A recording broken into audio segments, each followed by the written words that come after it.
and NBC. All right. Welcome to BJJ and Brews. Like, subscribe, share. I'll keep Follow. And follow. We'll keep it as short as possible. I got Chris here, and we're joined by our fellow training partner, Nick Benincasa. Nick, welcome. Hello. Yeah. How are you today? Pretty good. Yeah. Nick, I don't think I've actually sat down and gotten like your origin story when it came to Jiu-Jitsu. Okay. So how did you end up training at ATT Orlando and training Jiu-Jitsu? Well, I guess it goes back a couple years. I had a really good friend that I went to high school with that was an amateur fighter. And he brought me into what is now American Top Team Rockledge because I was living over on the East Coast. Oh, okay. Yeah, I was under Dennis Davidson. Trained there a couple times. The Rooster, is it? Yeah. It was. I think it was called like. I think it was like it was Melbourne Fight Club or like Fight Factory. Yeah. I think might have been the name at the time. And I trained it a couple times. Really liked it. But then I was going to school full time and working full time. How old were you at the time? I was probably 22. So this was like 6 years ago. And then was Wade Roman there at the time? I don't know. I only went for a couple of sessions, so I'm not really sure who else was training. So it was just me and my brother doing the sibling rivalry thing the whole time we were training. We were just trying to rip each other's heads off in the gis. And and then a couple years later, I finished school, got a full-time job. And then I met Tyler Wazlowski, who used to train here. Okay, so you were friends with Tyler. Yeah, that's right. Because he left right when I started. Yeah, so I didn't make that connection. Yeah, okay. Yeah. He because I was looking at getting into it again, and he was like, "Oh yeah, you should come down to American Top Team." So how much time had passed since you first training in Rockledge and getting kind of exposed to it again through Tyler? Getting exclusively here. So I've been here about 2.5 years. And wait, and how long were you with Dennis? Just a couple of sessions. Like literally like a month. So how much time elapsed between Rockledge and Orlando? Oh, like 5-6 years. Okay. Oh, yeah. Okay. So you were basically a beginner then when you started here again. Yes. Were you at all following it? Like what made you not like want to keep going at that time? It was just I didn't have the money. I didn't have the time because I was working full time as a broadcaster. I was doing while being in school. Yes, while being in school full time. So I had no time. I was like, and plus when I was working as a broadcaster, a lot of what I was doing was in South Florida. So I would drive to Miami a couple times a week and then come back up here and go to school full time. And like it was crazy. I didn't have time for anything. So. Oh. That Miami traffic. It's just like well, now it's the Orlando traffic. Yeah, that's true. But the drive down to Miami is like... Yeah, but it's the Miami drivers that make it really perilous. It's like, it's something else. Yeah. Okay, so how did that conversation go with Tyler and what got you in the doors here? Well, I was introduced to Tyler and they were like... You were introduced to him? Yes, through Noel. Okay. Yeah, and... y'all were like gaming and stuff all together, right? Yeah, we were playing D&D together. We played Dungeons and Dragons. We were all hanging out at Cloak and Blaster up around the corner. Nice. Was he the only one that was doing jiu-jitsu in that group? Yes. Okay. Yes.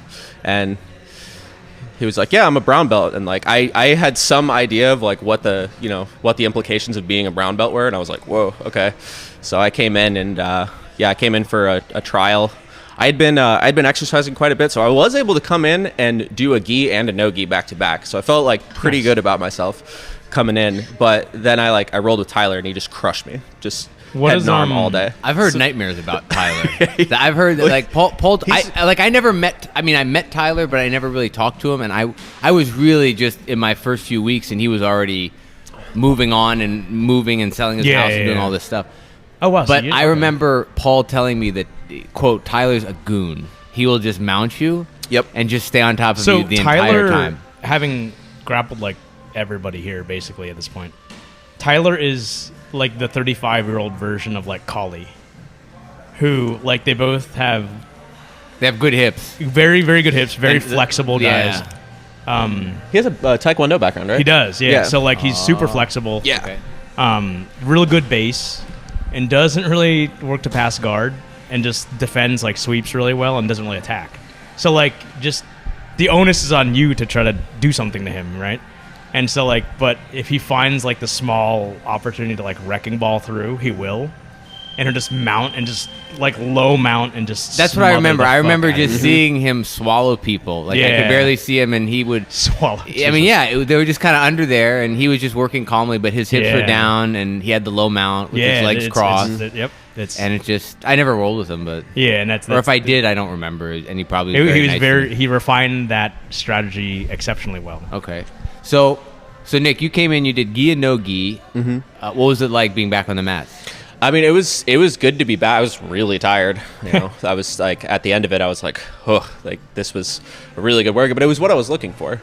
Because you got bitten by the bug, didn't you? Yeah, big time. Because it was what I was looking for too. Not only because I was like, this is really fun, but also like I had been going to a traditional gym for like a year, and I was just bored. I was like, I need something that's like going to be difficult and going to keep my attention. I was the poster child for ADHD growing up, so I need something that's like, you know, kind of in your face the whole time, and Jiu-Jitsu does that for me. So. Do you remember those two classes at all? Like what was taught in them? Do you remember who rolled with you? I know I rolled with Tyler, and Okay. he crushed me. Sure. It was it was pretty miserable because not only did he crush me, but he like, you know, he brought me right to the point where I wasn't tapping yet, and then he just like smothered me and just did like you said, just kept that low mount and just like kept his sternum on me, and like it was tough against like a day one guy. So I feel like that's what everyone would do if they bring a friend in. Like I'm thinking of like my old college roommate. If I brought him into the I think I could not resist but beat the shit out of him a little bit just to be like, hey man, look what I get to do. What's more satisfying, like exerting your dominance that way, or just like looking effortless? I'm not talking about what's better. I'm talking about what feeds my ego. Like think about if you had a sibling. Do you think you would show the sibling? I mean, if you're if my really brother close came in here, I'd crush him. Yeah, for sure. So that's interesting too. What got you guys as brothers into, like, was that just like a formalized way of like brothers beating the shit out of each other? Like you guys both joined at the same time, like, all right, let's learn how to do it, and rather than just like fighting in the yard. Yeah, me and my brother. Well, yeah, we were both living at home at the time. And I was like, do you want to come do this with me? And he was like, yeah. Like, because we were both like, you know, we had both followed UFC. And we're like, okay, so you were MMA fans first. Yeah. Okay, all right. Yeah. And like, we had both followed UFC and like, you know, thought it was interesting. And, you know, we both knew Tim, who was actually, Tim used to come in here, I think, a while ago. He used to train in the Are we fight talking team. about Tim that's Jamie's friend, Tim? No, that's Tem. Oh, that's my bad. Tem Sorry. Swallow. Sorry. Yeah. No, Tim doesn't, actually, I Tim's think I remember him. He would come in for MMA, like, specifically. Okay. And Maybe I remember when I first started training here, he was like, I guess he came from, like, he trained here when it was, like, the old guard. So he was like, yeah, don't do MMA with those guys. They'll just, like, they'll whoop your ass. And, like, it was like, yeah. Yeah. So yeah. Do you remember, like, what was covered in those classes at all? I know we worked, I think we worked the flower sweep. Okay. And then we were doing a lot of like guard stuff. We were doing a lot of close guard stuff. So it was like flower sweep, and then we worked a couple sweeps, and then we just started in close guard. I know that. I don't remember what was in the no-gi class. I know that we were working close guard stuff, and we were working a couple different sweeps, pendulum sweep, and like. At that point, it was also fundamentals and advanced, right? Like, yes. Well, actually, but Tyler was in your class. Yeah, no, but he came into that class specifically all right. because he was like bringing me in. So, Okay. Yeah, because. So, word of advice to people who are out there as friends who bring friends to jiu-jitsu, like, don't just bring them, sign them up, and like not escort them into like your first class. Like, be there with them to be like the true like gatekeeper to really lock them in. Daisy, brother. That's just, it's a really inviting way to get your friends to really get hooked. So Tyler did well on that end.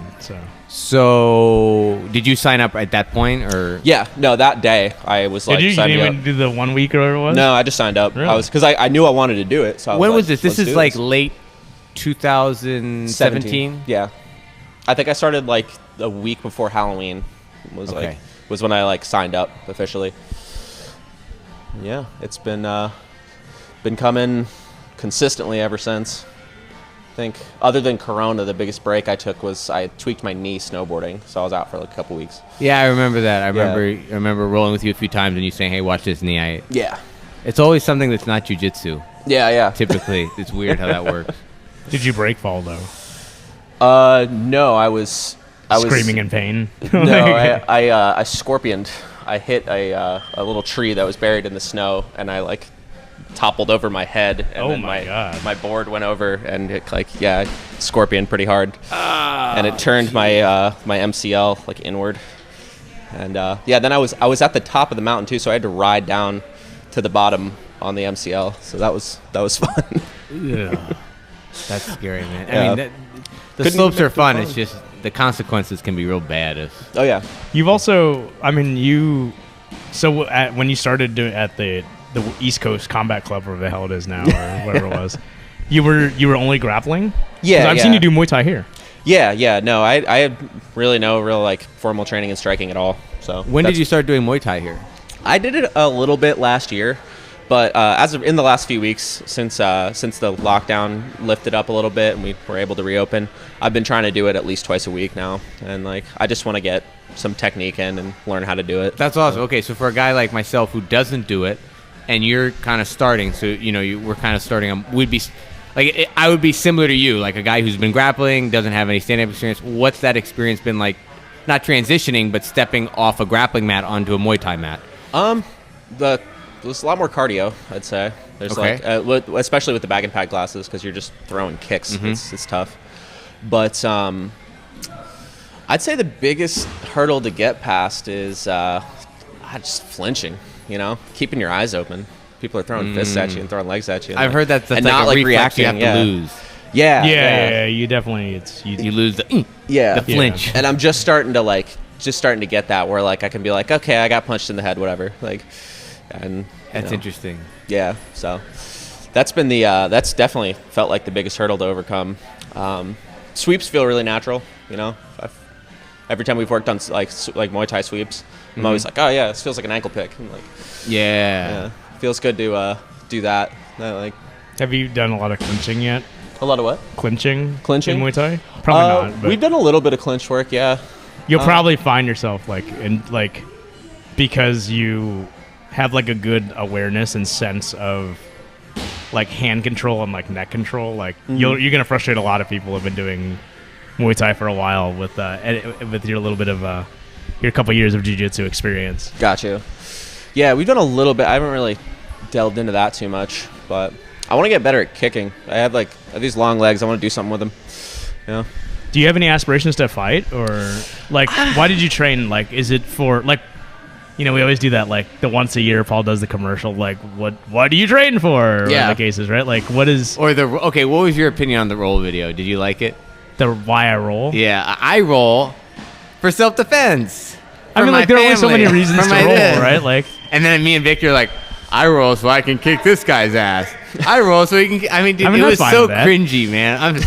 But they're like, you have to play for the widest audience possible, right? Yeah. When you're marketing, like you can't sit there and make like a super niche commercial. Well, Gion's right before the pandemic, he was like shooting an Oscar worthy. Is it like super melodramatic? No, but I mean, does that bring people to the gym? Is my question. Like that's. It was a narrative-based like commercial where it shows like a guy's first day. Round 2, ladies and gentlemen. This is good. Your face is gonna get red. Oh yeah. It was kind of narrative. We'll see. I mean, it was too early. It got shut down. Production got shut down. Yeah. It's all right. Hollywood's back up and running until early 2021. But you so I mean, you're doing kickboxing. You've done at length Muay Thai Jiu-Jitsu and no-gi. Like, do you have aspirations to like do MMA, or are you just like this is just another vehicle for fitness? I mean, I have more aspirations to compete in jiu-jitsu than I would in a grappling tournament, in like a grappling tournament, more than I would in MMA or in like a Muay Thai tournament. Have you been in one? I don't remember. No, not yet. Just haven't found the time, or just like. And there's nothing wrong with that. Like that's the yeah. No. I also I love training. I really do. Like I love coming in here and training. It's it's the best part of my day. So. Oh, so you never answered the question. Why do you train? Like ultimately, like beyond just like, is it?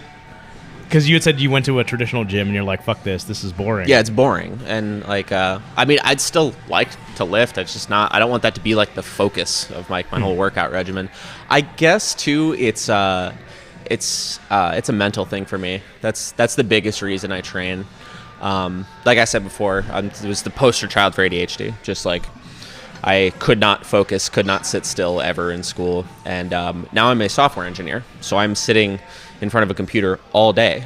So when I get out, I have a bunch of pent-up energy and I need to go do something with it. So I come in here and yeah, it's best thing for me. Also had like a lot of anger issues growing up, and coming in here and doing this really alleviates all that. It's like in a really big way. So How many hours a week are you training right now? right now, 7 or 8. I come in 5 days a week right now, and then In addition to lifting at a traditional gym? No, not in gone by the addition. wayside. Just yeah, this is mostly what I've been doing. And then like one day a week, I'll either go kayaking or I'll go for a run or like yeah. So I'm working out 6 days a week, and then I'm coming in here 5 days a week. Oh wow. So I wish more people would do that. Like I think people's like mental and physical health are tied so much to physical activity. It doesn't have to be jiu-jitsu, but big time. I think there might be something to be said for, like, if someone has anger issues or like aggression, it's like being able to let that out. Yeah. In a way, I think is We're probably animals, a good dude. Yeah, Right? no. We're animals. We're gorillas just wrestling for dominance in a social hierarchy. Right? Exactly, right? Like, it's just a matter of, at the end of the day, we're these biological creatures that have evolved for the past couple million years and then all these computer games and shit come along. We gotta. Says the guy who plays mobile games all the time and is This getting is his true. daily achievements in. I probably have more hours on DC Legends than I do on the mat, unfortunately, and I think my dad bod illustrates that. So Nick, I can say, like, I've observed that, like, your jiu-jitsu has like leapt leaps and bounds in the last year. Thank you. Yes, agreed. What do you notice anything different? Not in terms of how you're performing, but has anything clicked for you? Like, what was it like getting your blue belt and moving beyond that? Like, how has jiu-jitsu training kind of evolved for you, and how do you approach it? I guess I'm starting to figure out what's important, like when you're rolling, right? Okay. Like where to put your hands, where to put your pressure, where to when to keep your elbows tucked, all the a lot of that stuff is starting to become second nature, I think. Mm-hmm. That's a biggest thing I've noticed. Also, I'm way more calm when I'm rolling nowadays. I find myself in a bad position and like I notice how much calmer I am. How I'm like, Before you'd be tenser. I'd be tense, and then like now as somebody, I get like Rico crushing me in side control, and I'm just like, okay, get the hand on the neck, like try to connect with me and elbow, just try to get out. But I'm not like I'm no longer panicking ever. Even if I'm in like I'm getting crushed, I'm in a really bad position, I'm not panicking anymore. I'm just like, I'm good. Also, I'm starting to learn how to use my length, I guess. I've been my guard has gotten a lot better. Yeah, Learning how to push people with my legs and stuff, and just like 2 guard pullers when we grapple. We're trying to force the other person to pass. It's like, no, you go on your knees. No, you go on your knees. It's a silly game. Two very passive. Well, grapplers. not only you have length, but you have very good above hip average mobility. hip mobility. Yeah, like, so you can actually like get your. do I didn't notice. You do. Yeah, you do. Like, Yeah. I would say like Little Nick or Noodle Nick or Nicky, however we want to call him. Yeah, young Nick. Like, he's got the most flexible. oh, he's like he's Gumby. if his stat points are all allocated towards like Oh, yeah. like guard retention, But right? that Like, dude's made You out of are copper still wire. able. Like, I think you're able to get your knee, like. You can retract your knee pretty far back in guard. Yeah, and, your and hip- recover. where your femur connects to your hip. Yeah. The range of motion is far far above average. The rotator cuff or whatever. Yeah. So when like I'm trying to all pass that. side to side on you, you're able to, like, I feel like I've beaten other people's leg frames, and you can still bring it around Yeah, and like, put for your sure. foot on my shoulder Agreed. and force me to go the other side. Yeah, So I do. That is kind of like my my fail safe. It's like I'll fall to that and then just like bring that up around. that's good, man. That's good. That's jiu-jitsu, right? Like guard- that's excellent. That's guard retention. Yeah. Yeah, that Do part you definitely feels good. what sort of so aside from class, and I have my hypotheses about this just with Noah and whatnot, like the difference between people making that leap into being a really good student versus just being the guy who shows up and just trains. What is your, outside of what we're learning at the gym, how much other jiu-jitsu are you consuming? I watch a lot of YouTube, as anybody. Which is that's perfectly valid. Yeah, any jiu-jitsu obsessed person. Like, what do you gravitate I've never heard you towards? talk about that though. Yeah, Like I'll come in and blabber like, oh, I just saw this. So let me see, does this work? And then I'll be like, oh, it doesn't work. I'll do it once. I'll be like, yeah, what it do you work. like? What are your search fields? Well, MFF. I'm terrible at it, but I'm fascinated by lockdown, and just the whole that whole system of lockdown and we the got whole 10th Eddie Bravo Planet thing. guy here. Yeah, Cool. I'd love to get better at it. I've Well, if caught Ryan it, Martman ever showed up, he could help you out with that. Yeah. No, he showed me a couple things too. Did he? Okay, Yeah. Because I remember when I first came in, he was like, "All right, we're gonna get you to kill Tyler," and like, that was just like That's awesome. yeah, and he showed me all this cool catch wrestling stuff, and like, I'm fascinated by that stuff. That stuff's really cool. So lockdown is Okay. and And I also look up a lot of X guard stuff. I try to, what I find myself doing a lot of the time is we'll go over something in class, and then I'll just go look it up and see what other instructors and see how they're teaching it. Yeah, and like just see what does John Danaher have to say about this, or what is just the Lord and Savior. How do you feel about our Lord, God, and Savior? How do you? Dude, I wanted to make a drinking game for this podcast, and every time he was mentioned, you take a drink. What about Matt Thornton, though? Come on. If you want to, it's a Matt Thornton. The Matt Thornton one actually, it'd be cool, like a podcast bingo chart. Yeah, or something like whenever someone says that. So earlier, guys, I think you Matt Thornton.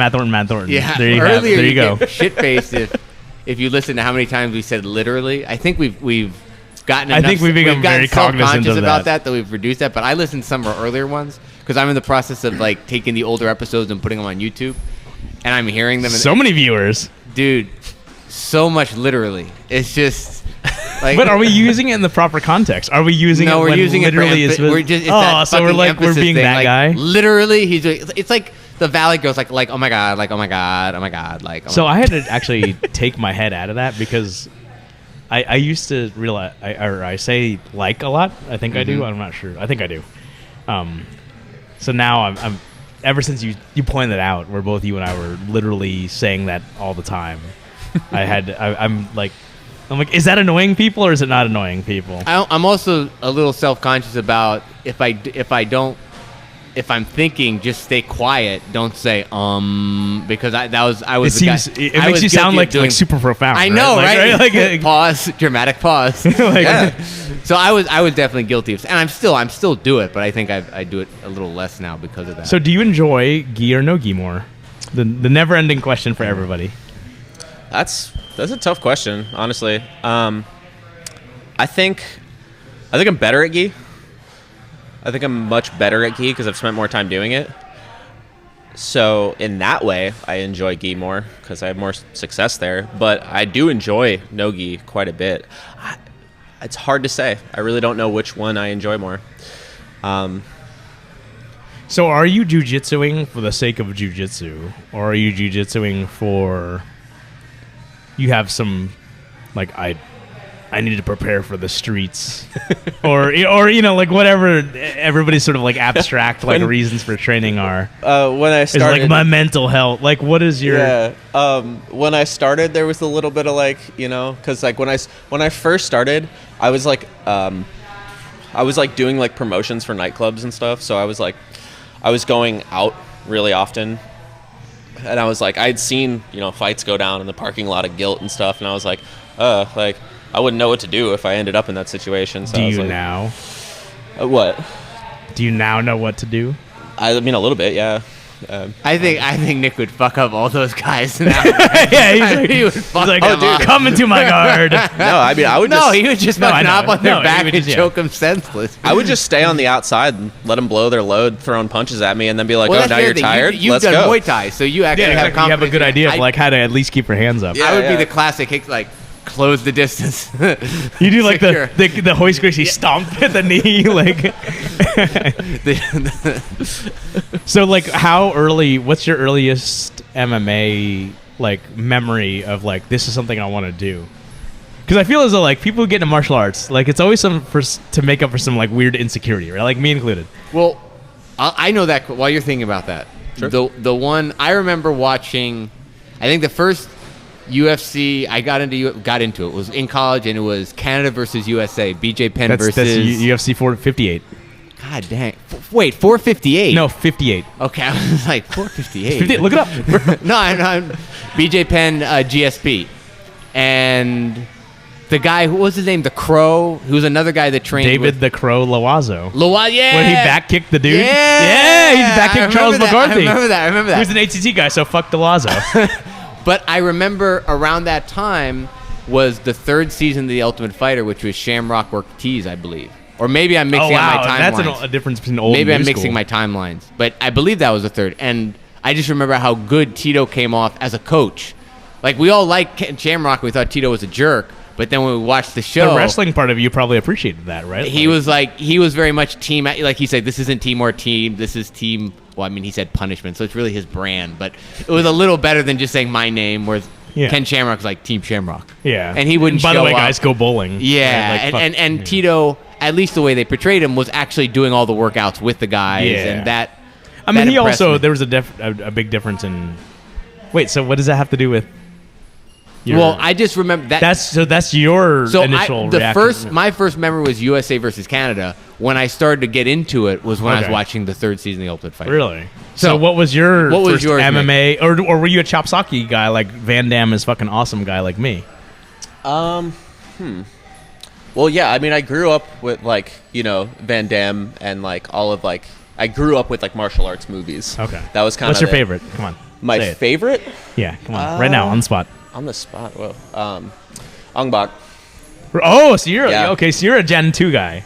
Yeah. When did you say? Overall, Ong Bak. Ong Bak, the Thai warrior. Yeah. Oh, okay. Yeah. Okay. That. So you got in the I guess I'm older. The bootlegged it's sold on VCD at MegaCon version is called The Thai Warrior. Yeah. But it's actually Ong Bak. Yeah. Which is So that's like Hong Kong version 2.0 by way of Thailand. Yeah. So that's Ong Bak. Is that like the same time when Chow Yun Fat was getting big in I'd have to look, but Chow Yun Fat was more like a he's doing action movies, like John Woo type of yeah. I get that.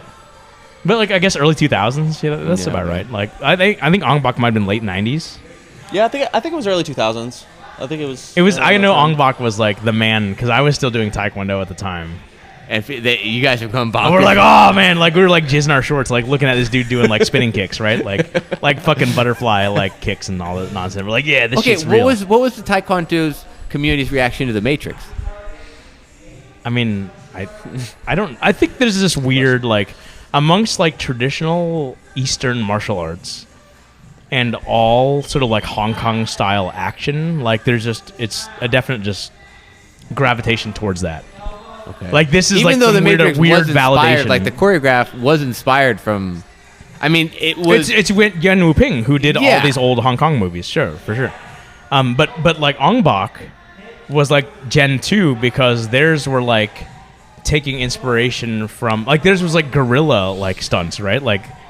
Theirs were you look at Hong Kong cinema, which had sort of progressed beyond, and they're integrating a lot of wire work, a lot of CGI in the case of the Matrix, but Ong Bak was I'm gonna fucking light this motorcycle helmet on fire and run and jumping knee at you with awesome. gymnastics, That's right? the It's most fucking metal crazy, thing right? ever. Yeah. At one point he lit his legs on fire and threw a flying knee into it. Yeah, that's awesome as shit. Awesome. See, I regardless like of that martial way arts. more because I remember when Crouching Tiger, Hidden Dragon came out, everyone went bonkers for it, and I watched it as a kid, and I watched it only once. And I was it didn't do anything for me. Really? Yeah. So me being a kid whose mom literally, who I don't talk to my mom nowadays, but who literally, mind you, Take a shot. would buy tape sets of Hong Kong TV series were of that wuxia, which is that flowery, sort of Dragon Ball Z, but real life, wire work type films. I grew up on that, just really shoddily done. Just for literally So to see TV these series. guys hopping on bamboo reeds and but stuff. done in exceptional, beautiful production quality was awesome. The storyline, I'm whatever. I think that's the thing that bugged me is it seemed as a kid I didn't appreciate the artistic nature of it. I was Ang Lee is a little. He's as a like. Hey, he directed the first Hulk, bro. I mean, yeah, it's actually Stacy and my 17th anniversary of dating is tomorrow. I'm taking her to Shoeless tonight, by the way, so you know. That was our first date movie, was seeing Hulk together. Wow. Yeah, so isn't that something? Did that help progress the relationship forward, or did? I mean, like, if you look at it though, like, she kind of is Betty, and I'm kind of like this asshole like guy who just like goes about life smashing through things, and she sort of like calms me down, right? So like that's been so okay. So let's look at this real quick. But imagine if you had seen like Avengers. Imagine Avengers there, and she got to be Black Widow and wear the Black Widow outfits, and then calm you down that way. Like, hey, the sun's coming down, buddy. She's like, sunset. That's first off. That's like 20 years down the line at that point. I know. But so my favorite Disney movie is Beauty and the Beast. Wait, because what? I also had anger issues growing up. Really? Yeah, man. Like. Well, okay, so you're like a Dr. Jekyll, Mr. Hyde kind of thing, where you just like, well, okay, so the Hulk would be a good analogy. The Hulk has actually been long. So like my you ideal, identify, like you see characteristics in Bruce Banner, the Hulk. Yeah, like my ideal superhero is actually Superman because he's the prototype. He's the archetype that all other superheroes are based on, right? But like the one that I've long connected with for the longest time, and the first comic I ever bought was Hulk number 383. It's the 30th anniversary of the Hulk. Actually, is always been there with me. So much so that when the used bookstore that I go to, whenever they get trade-ins, they set aside Hulk comics for me. So shout out to Bright Light Books. I love you, Sam. You guys are awesome. So That's awesome. Nick, do you have like a similar like? Who's your patron superhero? My patron superhero? I mean, right now it's Sebastian Stan and the Winter Soldier, right? Or is it Fat Thor? Which you failed on that, by the way. Yeah. So, my girlfriend loves Sebastian Stan, so I'm gonna go with Winter Soldier. Dude, so many girls like Sebastian Stan. What has he done aside from Winter Soldier? I don't know. What has he done? A soap opera that we don't know about? Like, I have no why idea. do women love him so much? I don't know. I mean, he's a handsome guy. Don't get me wrong. No homo. no, but he's not. But he's like you know how there are guys where it's like guys can see like, oh yeah, like the perfect, like GSP. No, well, I'm talking about movie stars like Okay. What's his name? The Pride of Gypsies, the guy from Who? That I used his Instagram handle, Aquaman. Oh, Momoa. Yeah, it's like I think like all guys can look at Jason Momoa and be You're like, like, all right. I can see why girls like him. Yeah. But Sebastian Stan's like, I've never heard of the guy. I mean, like, Yeah. okay, so think I guess back he to was when in a we were couple young. How old are you rom-coms. now? How old are you I'm now? 28. You're 28. So you're literally 10. You're a decade younger than me. Jesus Christ. So like, our guy that I never understood, and being the guy who grew up on G.I. Joe and like the Hulk, was like DiCaprio. I'm like, what the fuck do girls like this little skin young whip? DiCaprio. Now DiCaprio, everyone can see it. Like, don't you think like they reached a point where he became like an Oscar actor? Like he was in The Departed, then he's like in all these movies. Yeah, but he's never been alpha. No, I think he went. See, he transitioned from like the guy that was on the teen magazines to a guy that I think. A leading man. Yeah, I can see that. Sebastian Stan is not an Oscar-winning actor that's starring in Quentin Tarantino movies. Yeah, but I think Leo got there on merit. Like he's like unlike actually, right, like acting. it's literally his acting chops, right? But Yes. like Momoa, like we get it. The Rock, yes, right? Like, but DiCaprio, like I never got it. Who is the guy that? But I also grew up on reading comic books and fucking playing with He-Man toys. So like, I mean, you know. But you got Dolph Lundgren. Yeah, exactly. I mean, so you know. I guess You know. my like Who's your spirit animal? spirit as far as like superheroes go. I don't know if you'd call him a superhero, but Goku. Goku. Oh, Yeah. that's so OP. Come on, I know, you blow up fucking planets. Come He's on. I like, know. you just command. Yeah, but then he talks and he's like, well, hey guys, and he's just like a goofy, like he's just like a goofy. Okay, ass fair enough. who- And yeah. I think that's like the joy of seeing like Yeah. Superman too, right? Like at Yeah. at heart, he's like a farm boy. yeah.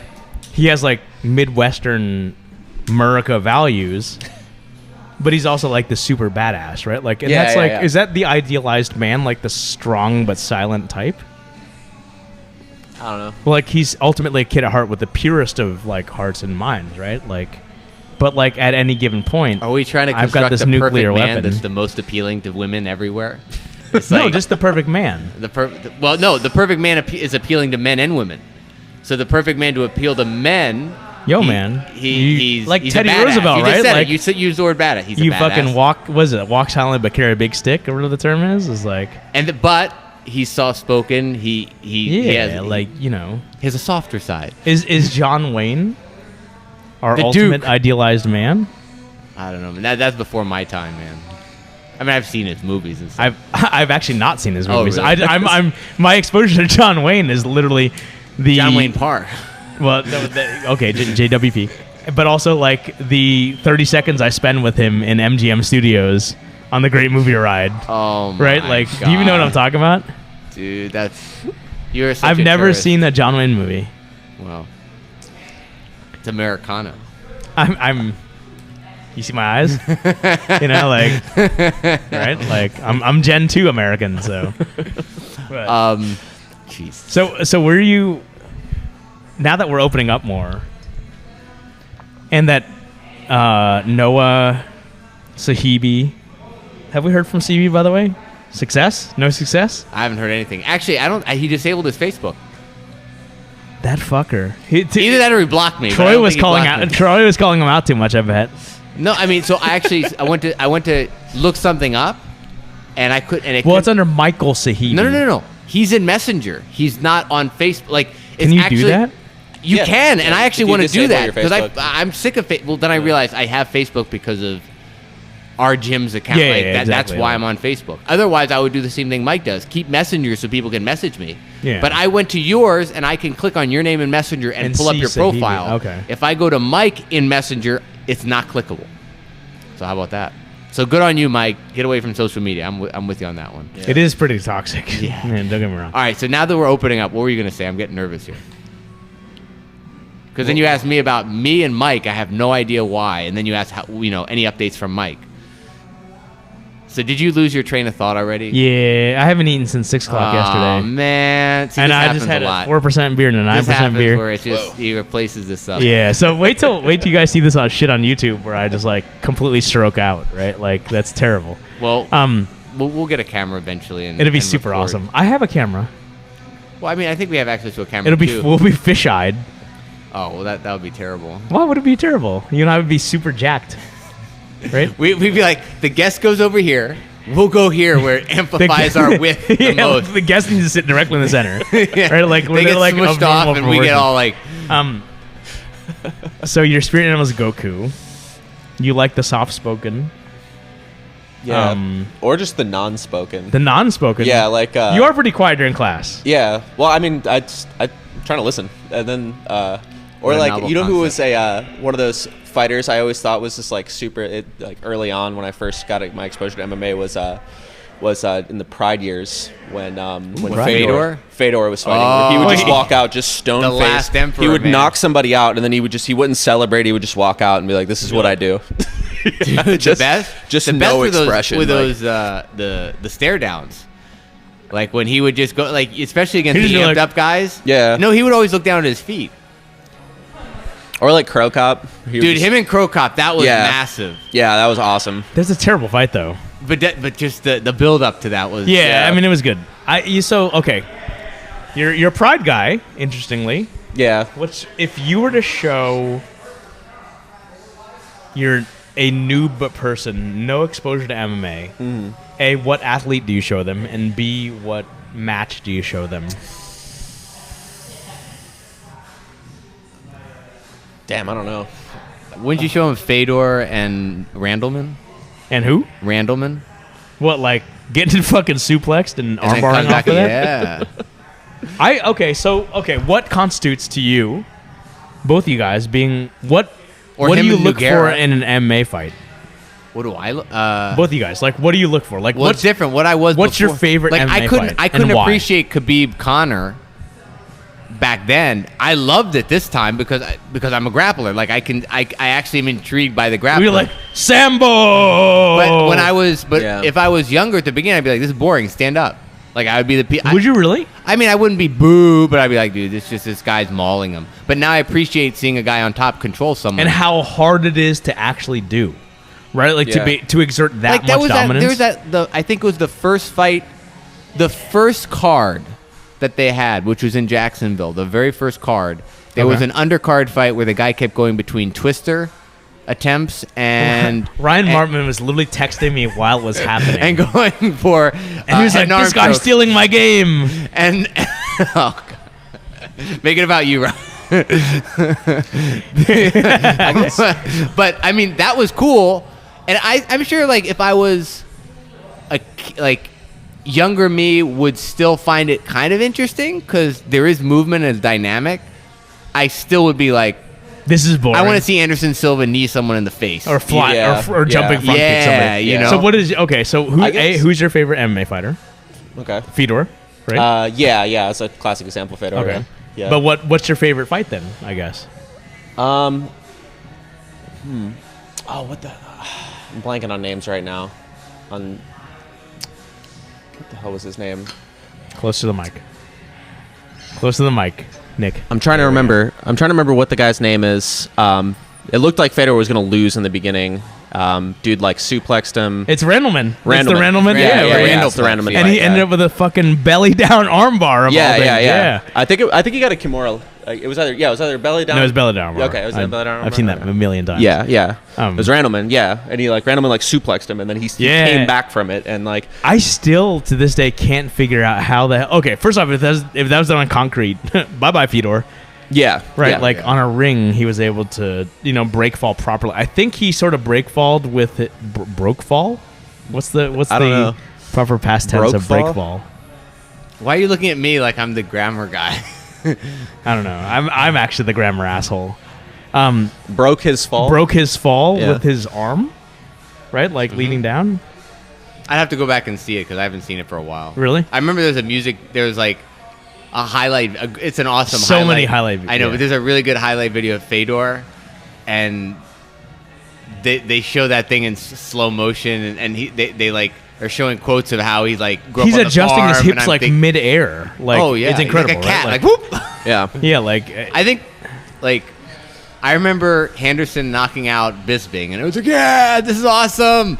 But Bisping won that fight though. Huh? Bisping won that fight. No, the Hendo bomb, the first one, the H bomb, the one that got you just said Henderson beat Bisping with a massive. Oh, Hendo. I thought you said Anderson. No, Hendo. Okay, yeah. Henderson. Oh God, that's UFC 100. Yeah, that was crazy. But I think as a fuck that guy. prior to grappling, it was Shogun Henderson. Shogun really? Dan Henderson. That 5 round. Because those guys just beat the crap out of each other. Yeah, they did, and they showcased a lot of And there's a lot of dynamic movement. I think that's what you for. But for have you guys seen Frankie Edgar, Tyson Griffin? That was awesome. I remember seeing that. That's the best fucking fight on the face of the earth. Those guys were. I remember seeing those guys dude, these 155ers can move. They're just faster. And it's the perfect example of the thing was transitioning between grappling, clinch, and strike. Did that have a finish though? No. That's the thing. It's I think the thing was God, we want to see a finish. We want to see a finish. Why do you want to see a finish? Because we're bloodthirsty animals that date back fucking from Roman savage times, Americans, man. Again, now I appreciate. You appreciate it. Okay. That's now, fair. I lost it for. Who's the guy that won the last fight that trains with Danaher? He's a 145er, I think. The Jamaican. He looked really good. He just blitzed this guy and ended up putting him in a body triangle and when was this? choking him out. Last UFC. Or not the last UFC, but the last good UFC card. He's on deck. It's Peter Yan and Aldo, and he's going to be the guy that either really? We fight this the is winner. UFC tonight, which I need to watch. I just fucking Martman shamed me into what? To subscribing for a whole year of ESPN Plus. Oh, really? Yeah, that's fucker. I signed up for it and then canceled immediately. Did you really? Because I signed up for it thinking there'd be more, and then I looked. I was like, I'm not interested in the content that they're offering. The Bruce Lee thing. So I haven't heard you mention Bruce Lee one time. Bruce Lee? Bruce Lee isn't. Who's Bruce Lee? Is he not a? Yeah. Oh God. So you're not a so Ong-Bak's your like introduction to martial arts. Yeah, more or less. Well, I mean, as a little kid, I watched Ninja Turtles and everything. And what was that movie called? Three Ninjas. Oh my God, that's awesome. Watched that movie? Yeah. Yes. Wait, I remember the name. Who's in that? Was that an animated movie or a regular movie? No, it was a live action. Three brothers. Yeah, it's like were they? 10-year-olds beating the shit out of grown men. It was hilarious. It's hilarious. Their mom, who's supposedly half Japanese, who clearly is not half Japanese, has like quarter Asian children whose their grandfather happens to be like a ninja master. Yeah. And it was a terrible movie, but it's fucking awesome. Yeah, as a little kid, it's like great, and then you go back and watch it. It doesn't hold up you're well like, this at is all. crazy. There's like a 6-year-old like beating the shit out of grown men. It's like. So is that a major thing with martial arts, right? Like, what do we need to do as martial artists at this point, as combat sport athletes? What does it fucking take to kill that myth that like learning a martial art allows you to beat up a grown man at 6 years old? Yeah. That shit needs to fucking go away. Yeah. Right? Like, I think more people training. That's really what it comes down to. And I think more people do train now than ever because the popularity of, Is it like MMA. CrossFit? Like, because P90X, let's get real, right? Like, P90X sort of like bypassed all the bullshit of like magic pills and glamorized the idea that hard work is ultimately what's going to is what's going to pay off, right? Is what's going to get you in shape.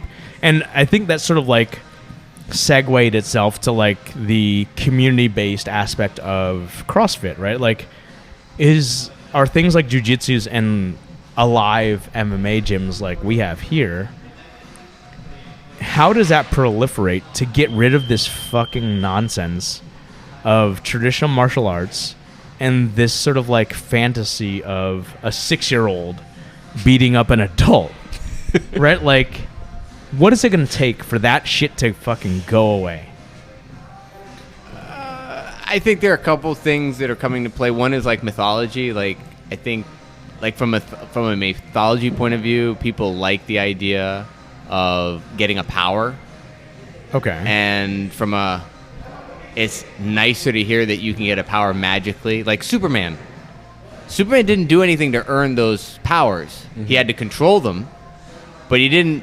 That's why do you think a lot of people like Batman? Because Batman put in the hard work. Like, he traveled. Like, the cool thing about Batman is the lost years. The years where he left and he spent all this time. And I mean, one of the best stories from the animated series to me was when he met Zantan and he spent time with a magician.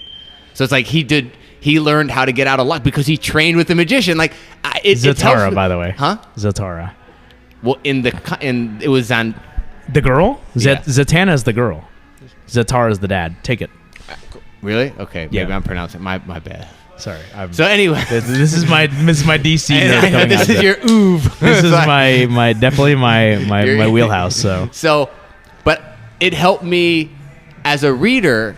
I'm like, this helps me suspend my disbelief even more. Even though realistically, it's like, how much can you actually learn? Like, he would have to put in 10 years in all these things. In everything, right? He'd be 85 years old. I know. But I can at least be like, maybe this guy's like, but maybe he met the John Danahers of every single one of those systems, but right? it makes it a little more plausible. Just a little more plausible.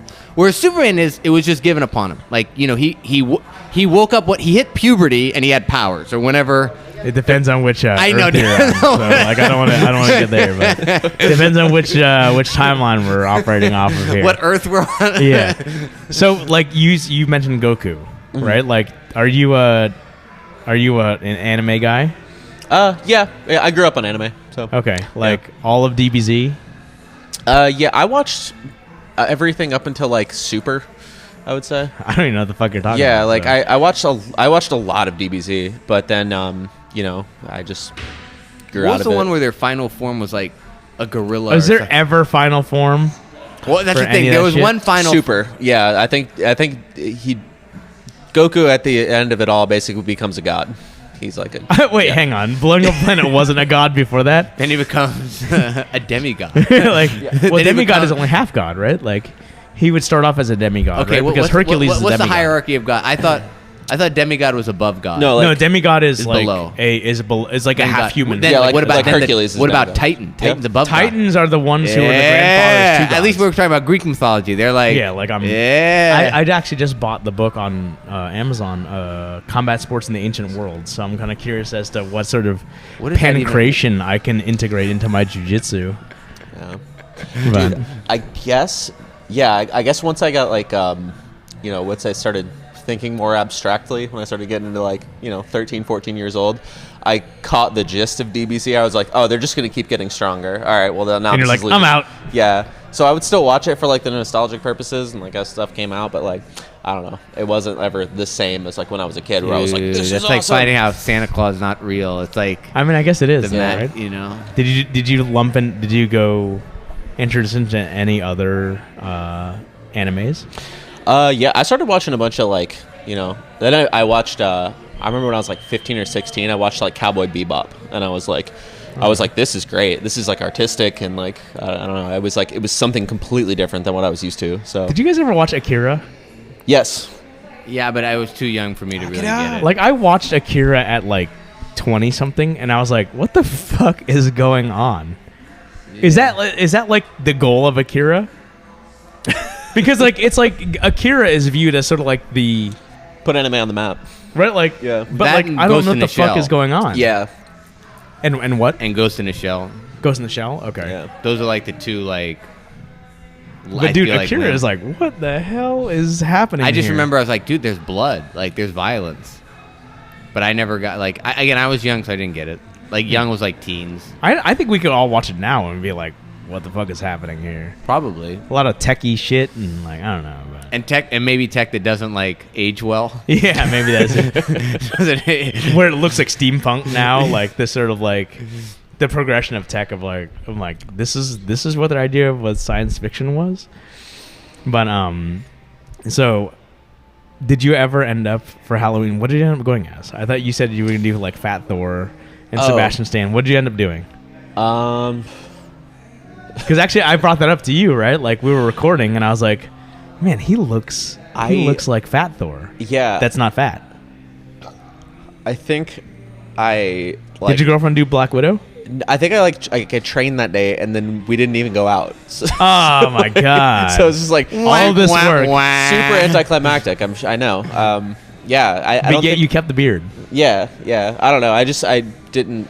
I don't know. All right, so also, Chris- I didn't know what to do for Halloween. I was All right, like, so Chris, this conversation you can't participate in because you have a crew cut, but Nick and I both have long hair. Yeah, you guys both started Grappling out with long hair. not- Are you on the fence? Like, are you having doubts about it? Are you like, I want to cut this hair sometime? yeah, there are times like when someone like steps around your head and they catch it right here. Like, I feel like I'm gonna go bald like right here. Right? Yeah. It's not Wait, the back right hair. here? That makes Yeah. no sense. No, because if No, you're inside, people grab it's for some reason this always gets caught like right on the front gets if caught. you The see like, forehead if you of see your that, like hair? if I actually like do like a nice point, there's still like a lot of short hairs because those are the ones that get pulled out. Yeah, so they're yeah. like growing back. So it's like I'm sprouting bangs. It's- But Yeah. why are people grabbing that? Well, they're There not should be grabbing no it. It's reason. because that's what can get stuck. Like Yeah. I oh, noticed if you're like diving deep on something. if I'm or- if I'm in turtle, there's a lot of times where my forehead's on the mat. oh Yeah. And when your forehead's on the mat, if someone creates friction above that point, it Yeah, starts you're- freeing yeah. up, and then all you need is someone's hand or 'cause your form to hair be was, there. Was It how was- my hair used to be. yeah, it was short when I first came Yeah, in. and your hair was Lego hair. Like Well, yeah, that- no, but I used to crew cut it and then grow it to Lego hair and then crew cut it. Okay. And that was my thing. like, my hair grows. you know what I'm talking about? Like, My hair grows forward, so it's like it's. I always like the Italian. Like I was like, oh, I want my hair to go back. That's why I like the longer hair because I can have my hair go back. Because if my hair is like, so I'd have to actually ask a stylist. Does hair, if you continue to tie your hair back and tie your hair back, if you were to just crew cut it today, would it grow that way? No. Because the roots. no, I've cut it, and it remains that shape for a day or two, and then it comes back to what it So was. our roots are actually There's an orientation. To the really roots. Yeah. interesting. That's why, like, you see these, like, I know some guys that their hair just goes back. Like, most guys, it's product. Like, if I were to have my hair go back, it's product. I don't want to put product in my hair. I'm not a product guy. Imagine me grappling. It's like that. Then it would really be Lego hair. This No, yeah. You I mean, touch it, it's like, like a solid piece. It's just everybody would. I mean, like I'm guilty of that, right? Like with I know, you my have your gel and spikes, whatnot. man. I mean, not yeah. But now you don't do that anymore. don't. You I- save yourself 10 minutes 10 a minutes day. a day, 20 minutes a day, technically, right? Like because I don't know why the fuck was I doing my hair at home? I know the women out there are like, you have no idea what we have to do to get ready every day. Yeah, exactly. Right. You know. But so are you? Is that staying? Like, because it must be frustrating, right? It's gonna stay for a while. I mean, I figured I've grown it this long at this point, right? Where you at? Where you at? So- Middle back? I mean, it's getting. It's pretty fucking long, It's pretty dude. freaking long. It's getting down So past my shoulder. Like October Jesus Benincasa? maybe white Jesus. White Yeah. Jesus. Dude, we could do that. We could actually pair that up. We could go with two Jesuses. That'd be so awesome. Like how funny would it be? Like imagine this. The two Jesuses. Yeah, like Jiu-Jitsu Jesus. this is awesome. We could wear gis instead of having to get Dude, robes. you look like Casey Jones from Ninja Turtles right now. You look like actually, you know who you look like right now is. Oh, do you geez. follow the BJJ over 40 guy? No. Or BJJ, I forgot what, or over 40 BJJ, I forgot what his name is. But No. he's the guy who spent like 15 years as a brown belt, or whatever the case is. No, You look exactly like him with your hair down like that. You just, if you man bunned it up, it would be in. I mean, I And do get when I your origin train. gi but on, and you would definitely be him. Dude, I think I'm gonna donate it though. I think I'm gonna grow it to the point where I that's can cut it and exactly what donate I'm. it. That's Yeah. kind of what I'm. Are you doing. really? Yeah. I mean, what's the point of growing it out this long if like and just like cut it and throw it away? It's like Yeah. you can donate it. Just Yeah. so like that's used for wigs, correct? Yeah. Yeah, and there are a number of them. Usually, it's for pediatric cancer patients. Okay. And it's a great cause. And what's crazy is like, even though like we have big heads of hair, this isn't enough for one wig. Like they need like It's not enough They for need like one 10 wig? of these. Yeah. Really? Yeah. Damn. Crazy. And the other one is they don't want it with gray hair, so it's like, well, I still have dark hair. Well, fuck Don't- you guys then. So, Hey, dude, look at you. You're darker than ever. dude, have you? Okay, so like at one point in my life, anytime I had Wait, a gray do you hair, dye your I hair? had Stacy pick a gray hair out, right? And it got to the point where because I just have that many more hairs, but like probably 10% of my hair is gray. What? Really? Yeah. What? I don't. I'm looking at your head right now, and it's pure No, black. because there's just so much black. Right, but if you were to get close, like Nick is, look inside my head, man. Oh, like yeah. I've got No, I Mr. can see him. Fantastic going, man. Like, Yeah, I can see him. There's a yeah, couple I've got the little- the Hal Jordan, Ah. Mr. Fantastic wiseness happening here, you know. Was they distinguished? So I'm gonna that might be another reason why I just stick with the anti-Jesus look, I think going long also hides it though. Like I have hair. or but- going short hides it. Maybe it's the middle ground Yeah, that the like middle, that then shows it's the like, age. yeah. So, So vain. I know, but you're donating it, so that's good. That's That's the goal. excellent. Yeah, that's That's the excellent. ultimate goal. Yeah. Same. That's the goal. So you That's guys, do you either of you guys take extra care of your hair because of that? No, probably people hate me. Like people ask me how often I if I told people how infrequently I wash my hair, they'd probably never. Well, that's mold probably me. better for your hair, though, right? It is. Like, Yeah. I mean, I guess. I mean, like, it makes no sense. There reaches a point. The problem is the water in Orlando is really.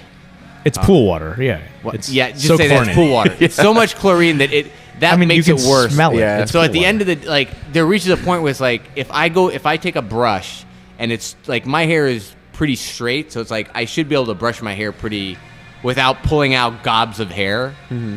Unlike my roommate who's got curly hair, like she's Cuban, so she's got So- this curly hair and she hates me. Most women hate most women Yeah, hate you yeah, too. for sure. Like fuck Yeah. you and your white girl hair, bro. Like Yeah. it's so pretty and thick, and you can just like you can put a comb and brush it. Like you know Yeah. how much chemical and product. You got so off gets the rails right pissed now. at me. Yeah. No, but this is I mean literally like any yeah. So Like, do you I get guys? this So why conversation a haven't lot. you guys like you're sitting there bitching about like this bullshit of like, oh, my little hairs are getting pulled out? Just fucking, if you're gonna go all in with long hair, y'all need to do that like Ronda Rousey, whatever the hell that is, style of braid hair it? where your hair's not gonna, What, nothing's braid gonna it? happen. Yeah, Like do braid it. Yeah, or I mean, cornrows. If I Braiding's were to, yeah, hard. if I were to grapple, like I'm thinking about it, if I grapple in a tournament, I might get it braided. right? Yeah. Like you should, right? Like out of Yeah, just like for sure. I mean, look because you're Sha- at a disadvantage a little bit, right? Like because like the potential for pain of getting your hair snagged or whatever. Not only it that, is. somebody can if somebody gets their thumb in your collar and they get a handful of hair, they can control your head. Oh yeah. Oh absolutely. yeah, because it just sucks. I know right? ref Like- won't notice that. Like, Yeah. I mean, yeah. I mean, So as a like training to think partner, that people though, aren't doing that. But Yeah. are you but- annoyed when somebody grabs your hair by accident no, and doesn't I'm more apologize? annoyed. No, I'm not more at all. annoyed the opposite. Really? Yeah. I'm annoyed that people like. I think in a way on the trading mat, people are too mindful of my hair. Yeah. I'm extremely mindful of hair. And I'm like, and people are like, sorry, I didn't want to get your hair. I was like, dude, that's my problem. Like, I made the personal choice to grow my hair out. Exactly. So I, It's like, my problem. I'll deal with it. If you reach a collar and you end up pulling out a thing of hair, that's not your fault. I made the choice to grow out my hair and do grappling, which is a bad combination. Yep. So Fair enough. I'm like, if you put a bald spot in the side of my head because you got That's your problem. That's on me. That's Yeah. on me. And I told every time I answer the same, dude. That's my problem, not your problem. I'm not sure most people are willing to accept that level. No, of and I don't think responsibility. I don't think the people I grapple with will fully like ignore the fact that I have hair and try to go around it. Because obviously, like when my hair is up, it shouldn't be in the way. But after 30 seconds of grappling, it's going to be covering my neck. It's going to be covering air. So when people are going for collars and stuff, like I can see it where it's getting in the way. So I almost wonder, like if I shave my head, would I suddenly have a harder time grappling? Because now people are going to like immediately go for my head and not like. I think I'm going to say no because not like, for example, like you just mentioned, I make a conscious effort. Like you'll probably hear me apologize to you more than anything when I'm grappling, where I make a conscious effort not to. Like just like women, I won't put my fist in your chest, right? Like. Are we gonna go back to episode 3? We got to etiquette go of full boob circle, punching. right? Like I won't hair grab, so I'm not going. I'll attack other Well, things. no one's to see gonna what hair I can. grab, but I'm just saying it's like when you're grabbing a collar and someone has long hair, there's a chance you might grab hair too. That's what I'm saying. Like, so I don't even grab collars. At that Well, point. that's Like, my point. That's So- I'm so actively if I trying cut to my hair avoid now, that. it's suddenly going to be like Yeah, like you're going to be attacking shit more. then here's my thing is like then in order to maintain being a good training partner, and I'm not injuring my partners. Like I'll just work something else, right? Like shouldn't we all just be attack that foot mindful? locks on me. What's I don't that? have hairy feet, so you just attack my legs. Rico's a little leg guy, huh? No. Are you sure? Oh no, he was grabbing ankle locks. Oh, he's grabbing all kinds of ankle locks today. Oh, really? Oh yeah. Yeah, he was grabbing like he grabbed a belly down ankle lock on me twice. Did he? Yeah. He hit you with that? I guess I didn't see Yeah. that. No, we rolled after class. Okay. Yeah. He hit. I think he hit Ryan Wilkerson with that. So Ryan Wilkerson was all about attacking my feet today. He's like, Chris, I ain't gonna give you The no dominoes. butterflies. I can just like that. It's like a training session affected by dominoes. It's like one domino happens, like, and it just like. So wait a minute. How was your experience watching class? Because I told you I had to sub in and teach no-gi. Yeah, today, on Thursday. and was I it? watched people beat the fuck out of each other. It's so.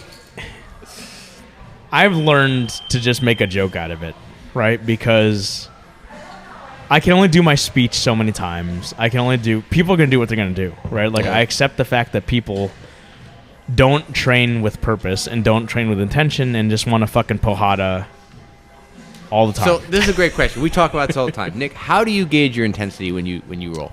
I usually. How do you not gauge it? How do you set your intensity? Usually it's I try to mirror the other person's energy most of the time.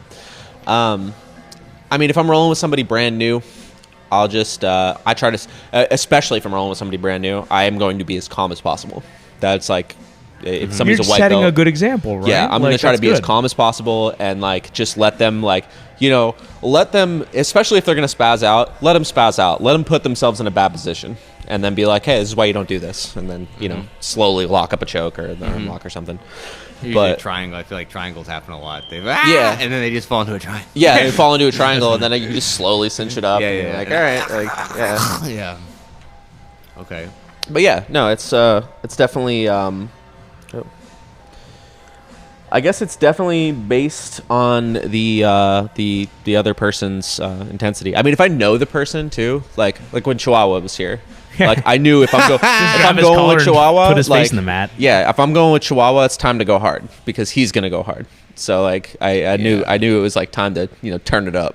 Do you, when you approach like, I think I try to be a little bit more explicit with like my instructions for each portion of class. Not everybody else does that. Mm-hmm. Do you approach each portion of class as it breaks down to like the sort of like 25% of each classes like generally like the first part's like warm up, the second part's like technique, third part's sort of like some sort of drilling or the cases, and the fourth part's like rolling. Do you approach each portion of class like with intention of like I specifically want to work today, or like what I've observed just with most people, they're just like fuck this, I just want to roll, right? Like, or what I like rolling. Rolling's fun. But of course. I think I think drilling is just really important. And if you don't go through and try to look at the details and try to correct yourself, then you're doing yourself a disservice. But what is your ideal breakdown of class then? Like if you want to, because you're at a blue belt right now. Like you guys are all like sort of like, except for Carl, you're a purple belt. Like you guys are like advanced level blue belts. You're really starting to like kind of figure out where your strengths are, where your weaknesses are, while also being exposed to like a ton of different like strategies, techniques, and whatnot, systems and series, whatever the hell you want to use the lingo. How do you approach each class? I show up to learn. I guess that's my main focus coming in, is like I want to have I try to at least get something out of every class. Even if we're going over a technique that I'm familiar with, I try to see what I missed the last time I went over it. Okay. And just like I just want to improve. That's really like that's my main intention coming in. It's just I just want to improve my jiu-jitsu. When you're rolling in those last 25 to 30 minutes with people, and it's just free sparring, do you have anything in your mind that you're trying to work to? Like, are you saying like, hey, I want to try to do the technique we did today, or hey, I've been working on this guard, so I want to try and play this guard as much as I can? Or are you just going and seeing what happens? I'm just going and seeing what happens. Like living in the moment. Okay. Yeah, I'm really just living in the moment, seeing what they're gonna do, seeing how I'll react to it, trying new things if I'm trying to accomplish something, trying new guard passes or whatever. But a lot of the time I'm just living in the moment, just doing what we're doing. I think at the end of the day, I think it's a pretty big correlator between someone's development, or a big factor in someone's development is just the number of times they're showing up. It's like you went from training 3 to 4 days a week to 5 to 6 days a week, and I think along with that, your game went up accordingly. Like you know what I mean? Yeah. So just show up, and it doesn't matter if you have like this. Like this sort of If like you have this algorithmic, like goal, I'm going to practice A, B, and C, or I'm just going to go out and just do what my body does. That's interesting, because I'm definitely the opposite end of that. Like right. I'm definitely trying. Like I want to do this, or I want to do that. Dude, don't make another mouth. Don't do that mouth. That mouth. That's a little inappropriate. Yeah, there you go. They do the classic. We're shooting a selfie right now, just so. I have to have. People are wondering, something- like, what's going on? Yeah, that is a little bit strange. Yeah, and That we'll just needs to leave it go at that. away. We'll leave it at All right, that. already deleted. Yeah, Good. go to your trash. classic. Go to your classic face. Just wide mouth. So, Nick, what when it comes to jiu-jitsu, now that you've been training close to 3 years now, you passed the point, man. You're in. you're like 2.5. Don't be quitting on me, otherwise I will shame the fuck out of you. More Oh, no. than 2.5, but less than 3 years. What are you seeing now? Like compare what you see now or feel to what you felt, in the first 6 months. Because I have a hard time like remembering how I was as a white belt already. Yeah, no, I do too. I guess the biggest thing that I see now that I like, the ego's out of the game. It feels like. Oh, okay, that's Yeah. an interesting That's thing very to say. interesting. Yeah, That's a very interesting thing to it's say. It's like I coming in, I was so like those first 3 months where you're just getting destroyed, and there's nothing you can do about it. And you're trying to win. And you're trying to win. And now I'm not coming in here. I'm not trying to win anymore. I'm just trying to get better now. And like I always heard people. How do you say define that. better though? Like, what do you? That's a super abstract term. Yeah. I guess again, calm, and just better technique. That's more what I'm after. I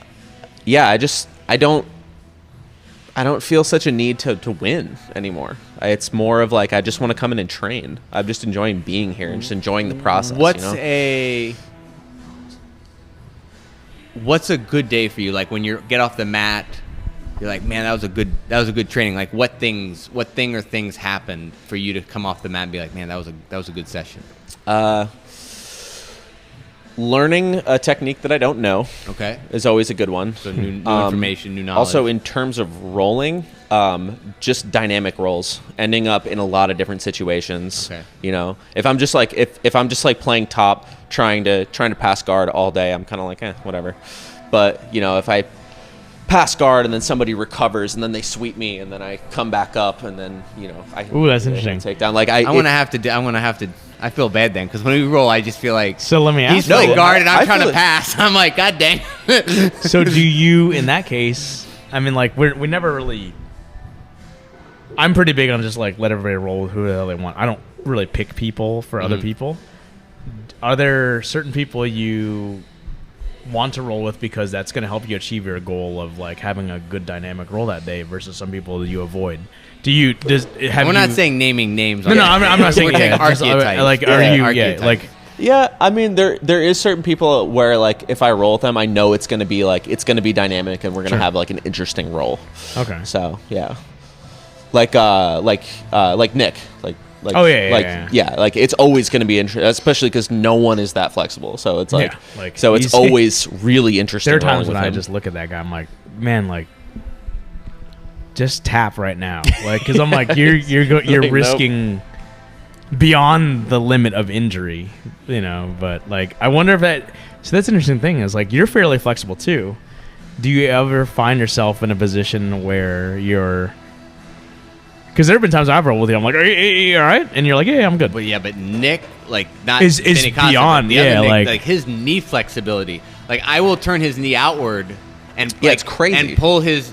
Like, just orientations that shouldn't work.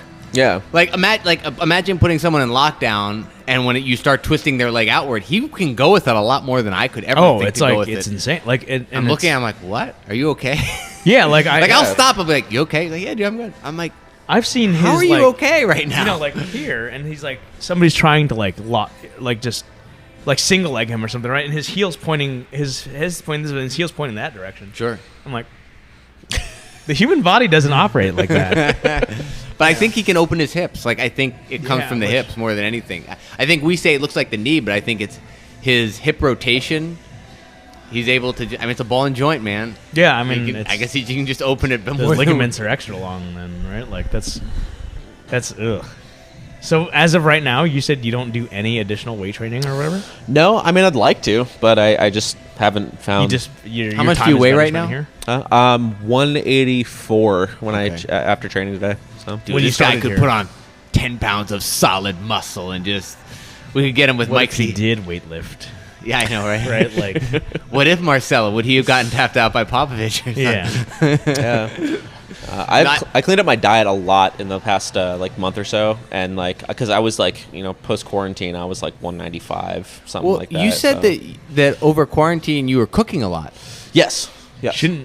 But that was not clean food, is what you're saying. No, I was just making anything. I was just pasta, cheese, and bacon. No. I was making I was trying to make souffles and steaks. So there's a lot of bread. I was watching a lot of Gordon Ramsay and doing that. His scrambled eggs look terrible, by the way.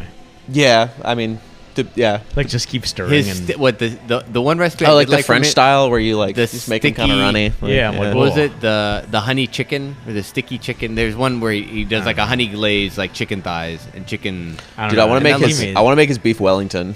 That looks so good. Dude.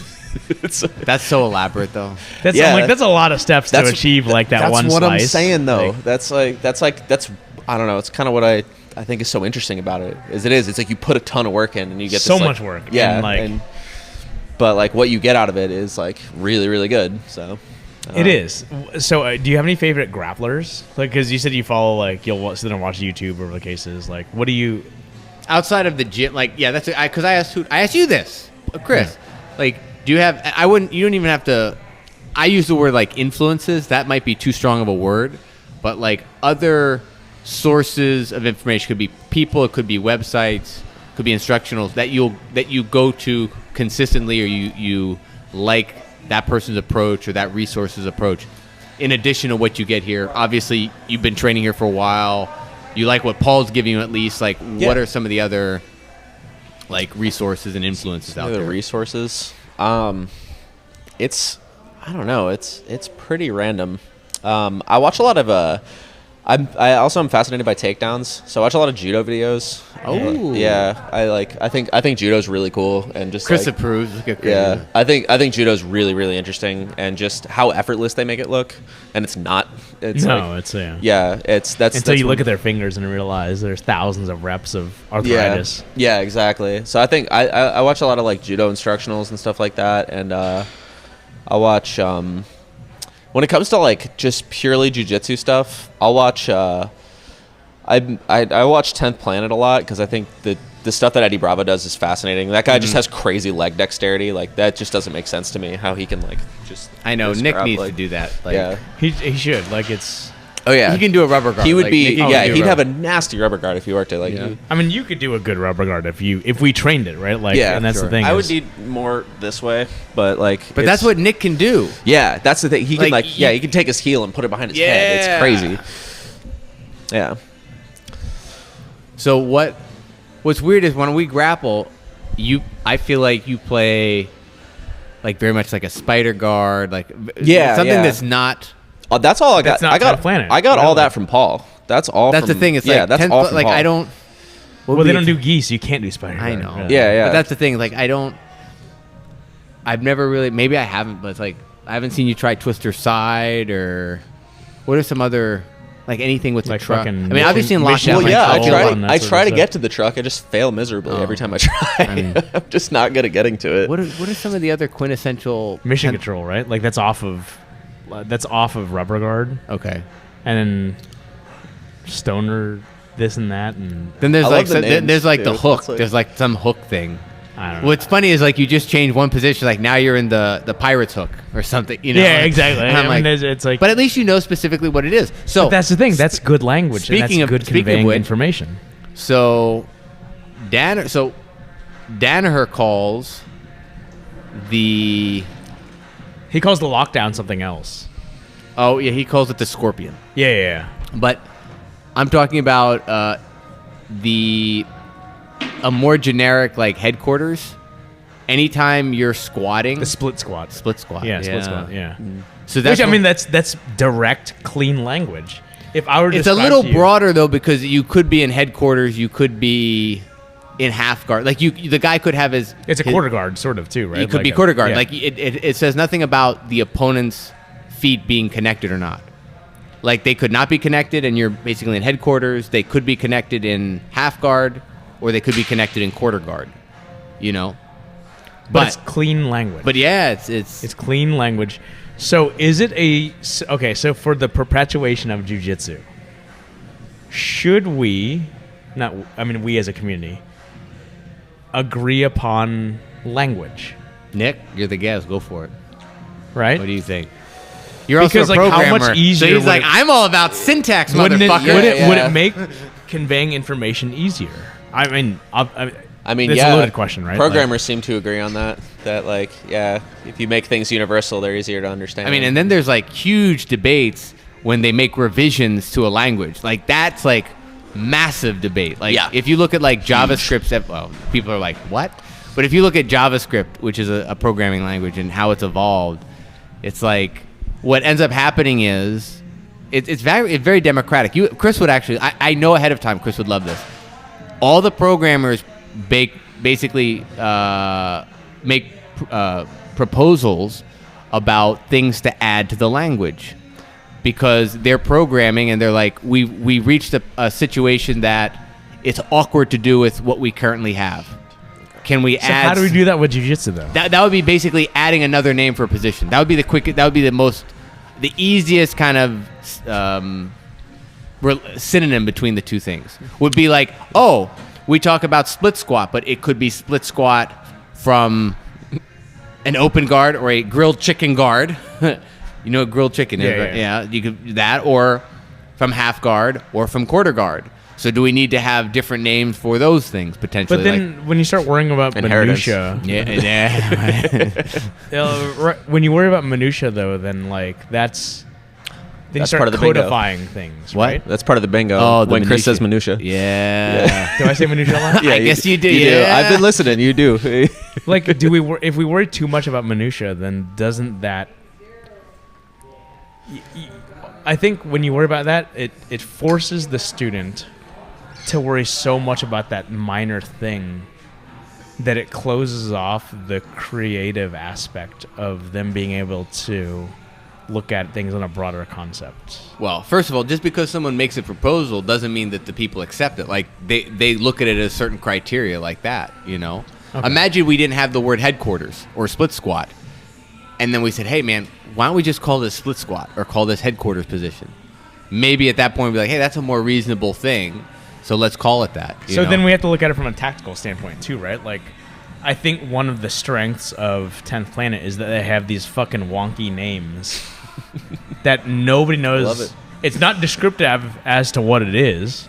So when you say it strategically to your athlete from the corner, the other person has no idea what to defend him against, right? Unless they're a 10th Planet person. Unless right. So like, so that also there's a strategic aspect to it in that sense too. But that's another thing that people debate with these proposals is what the person's proposing consistent with the language?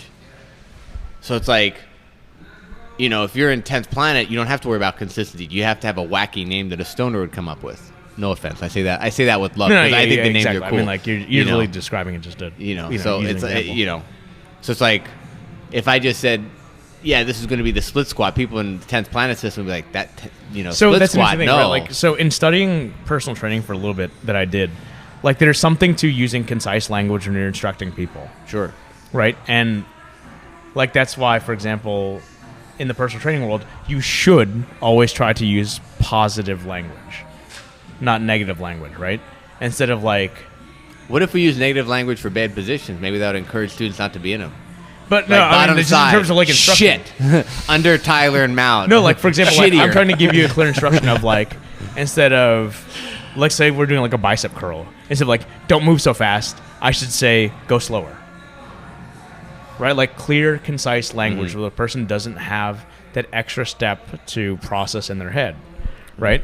Where I think, and that's where something like Danaher's, achieve split squat or whatever the case is, right? Like I don't know how, I don't listen to him while he's coaching Gordon or whoever it is, but like versus is the person drilling enough something like some goofy ass name to try to remember that versus like using clear language, just you say it and they do it, right? Like why should you have to achieve it or to process an extra step to achieve something that could be used with more clear language? Obviously it's for the purpose of trade secrets and whatnot and strategy. I favor the Danaher naming scheme, but I love Twister Side Control as a name. I think that's a great name for it, but that's also less.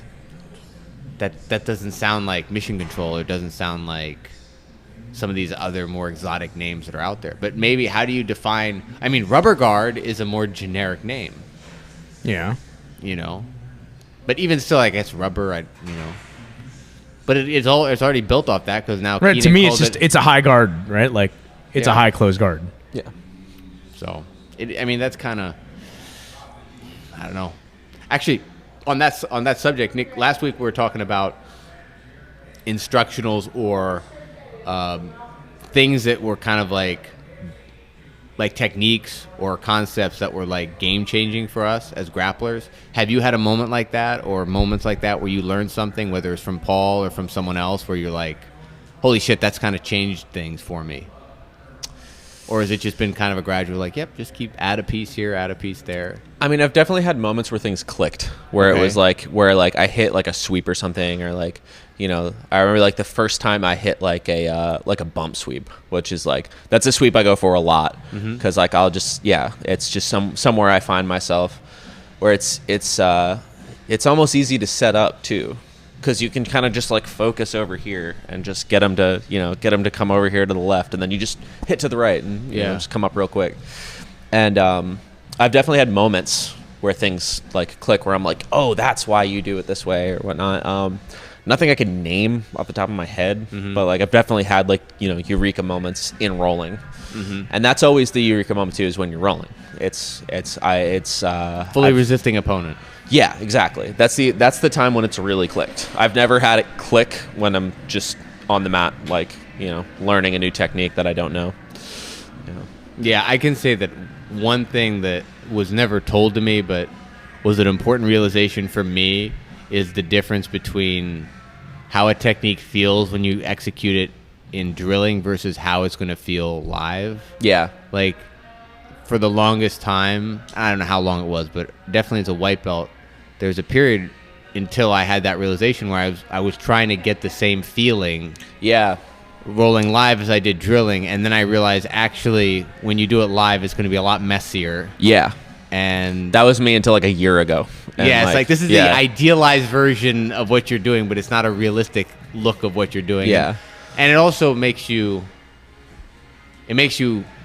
focus more on the grips and the periods of the ways to control people. But yeah, that was kind of a big one, was just like, no, my expectation should not be it should feel like it does in drilling. The expectation should be like, I'm going to be awkward. Like, it's going to be awkward. It's going to be squirming. It's going to be a lot of that, but I will get there. Yeah. Another thing I kind of realized is, like, when you're drilling stuff and you're going over the details, that's why you're doing it, is you're learning those details. Sure. That's the thing I really overly exaggerate. Yeah, like, right? overly exaggerate those things so that when you do it live, you already have the muscle memory there of like, I need to do, I need to lift this collar up, I need to pull my hand across, like, just those little things. And kind of learning to make that separation between, like, you're exaggerating this on purpose and like how it's actually going to go down in real life. Who is your ideal training partner in terms of when you first learn a technique to when we're kind of drilling it and when we're going live? What would you want your partner to do to help you learn that technique the best? Offer up a little resistance. Don't just lay. Don't just be like, I'm like, the wet noodle. If that's what I want, I get a dummy and put a gi on it, like, so. But I guess offer up a little resistance. Like, think about what you would do if someone was doing this to you, and then act accordingly.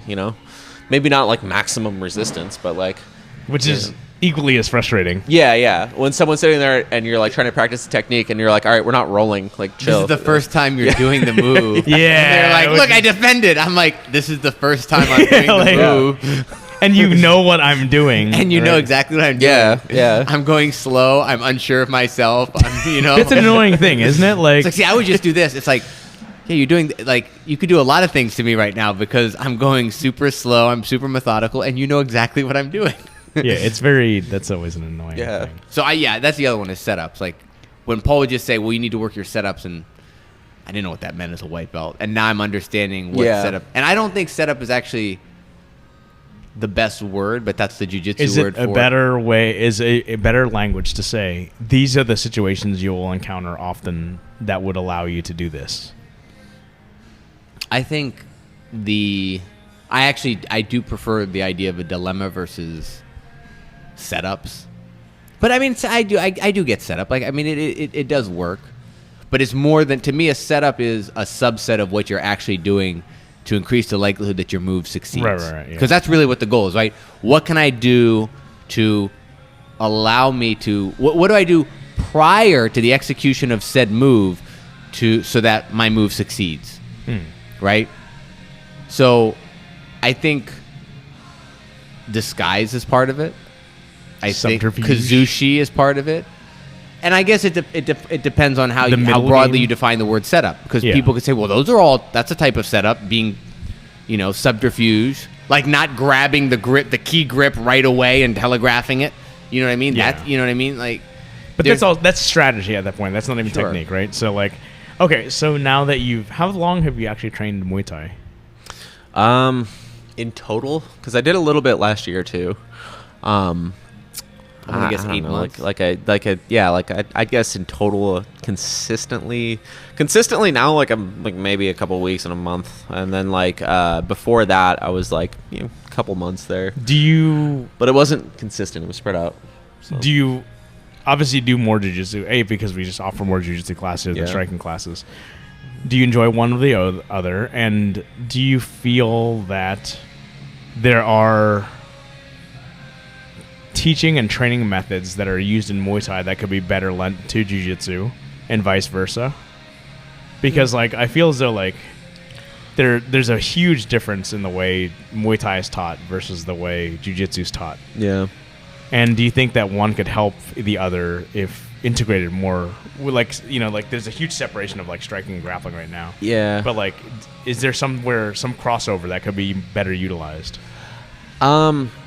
Honestly, I don't feel like I've trained Muay Thai enough to even speak on it. Like, I really don't. Like, I feel like, I feel like a white belt. That's an intelligent man right there. Yeah. He's confident enough to say, I don't know. Yeah, like, I don't know enough about Muay Thai and about the way it's trained to even speak on it, really. Okay. I like it. I'm having a good time. Yeah. I definitely enjoy jiu-jitsu more. Mm-hmm. I think... I don't know. Did you do Muay Thai at all when you were with Dennis? Or were you only doing grappling? No, I wasn't doing any Muay Thai over there. I was just doing gi over there. That was the only time. But yeah, I definitely I feel like jiu-jitsu's nicer, I guess. It's like the way of putting it. Depends on who you roll with. It depends on who you roll with, yeah. But like I don't know. I feel like a lot of people I feel like more people go into jiu-jitsu being like, I want to appreciate this as an art form, and a lot of people go into Muay Thai that are like, I want to kick somebody's ass. Like, no, that's fair. Yeah, I feel like more people go into striking of like, it's like something visceral about knock somebody out, like they're like clench my fist and punch somebody. Yeah, like visceral about that, right? Like, yeah, exactly. I think. I mean, that's not. Of course, that's not a blanket statement to go for everybody. There's people that walk in that have like, There's one guy over there that was training. He has like a Taekwondo background, and you can tell he's like he's a seasoned striker, and he kind of like playing. Yeah. Have you trained at other gyms aside from ours since going kind of committing full time? No, I've actually yet to do that. Really? Yeah, I have a friend from high school that I want to go over and see him because I grew up over near Melbourne, and he's been training at a place over there called 5 Rounds, and he found it like last year, and he's like, he's like a 4-stripe white belt at this point, and he dove in super hard and was like one of the last people I expected to get out, to get super into it. So, shout out to John Cole. You gotta go over there, defend the house. Yeah, and so like I want to go see him too because like we were friends. We hung out a lot back then, and I just like I saw him like get all over social media, and he's like, yeah, I lost 30 pounds, and like I love this, and I'm doing it all the time. They're a Carlson Gracie gym. Oh, there you go. Oh, so we're all of the same family here. All right. Oh, okay. So have you like encountered that now, like in your social life, where you'll like be at a social setting and someone else does jiu-jitsu and you're like, ooh, I'm gonna talk to that guy? Yeah, like has that ever happened? Have you come across? Yeah. I've had I've had a couple where like, yeah, as soon as like you talk to somebody and like there's a guy I work with who like he trains at I think at Gracie Bar. Okay. Yeah. Gracie Bar. I don't know how to say it. Yeah, there's a guy I work with where somebody was like, somebody was talking about it, and they were like, well, Tim likes to fight, and I was like, you like to fight? What do you go out to bars? And he's like, no, I train over at Grace. I was like, oh, cool, I train an American Top Team, and like we like got to talking to it, and like, yeah, I love how that's you should be like my lineage. Yeah, no, I love how that's like the non-informed person will say, oh, that person fights. That's they don't know what it is. What my mom thinks I do, what my friends think I do, what my coworkers think I do. What I really do. Yeah, what I actually do. Like, that's that, right? Like, and everybody who's not initiated in it seems to think that we just do. Yeah, we do UFC. We do UFC. We do right? UFC. Like, yeah, that's. It's like, not exactly. Or people like. People hear jiu-jitsu and they put up their like karate chop hands or they think it's karate. Yeah, and you're like yeah, and you shake your head. Yeah, you just kind of you're just a little disappointed and you walk away. So I know what you talked about guys in Muay Thai that kind of want to take your head off. Do you have any good schizo white belt stories? What, in Muay Thai or No. Schizo white What he's belt. really asking are, do you have any Like, Mark have you or Jim rolled stories? with people where he's like funny stories with white belts where people just like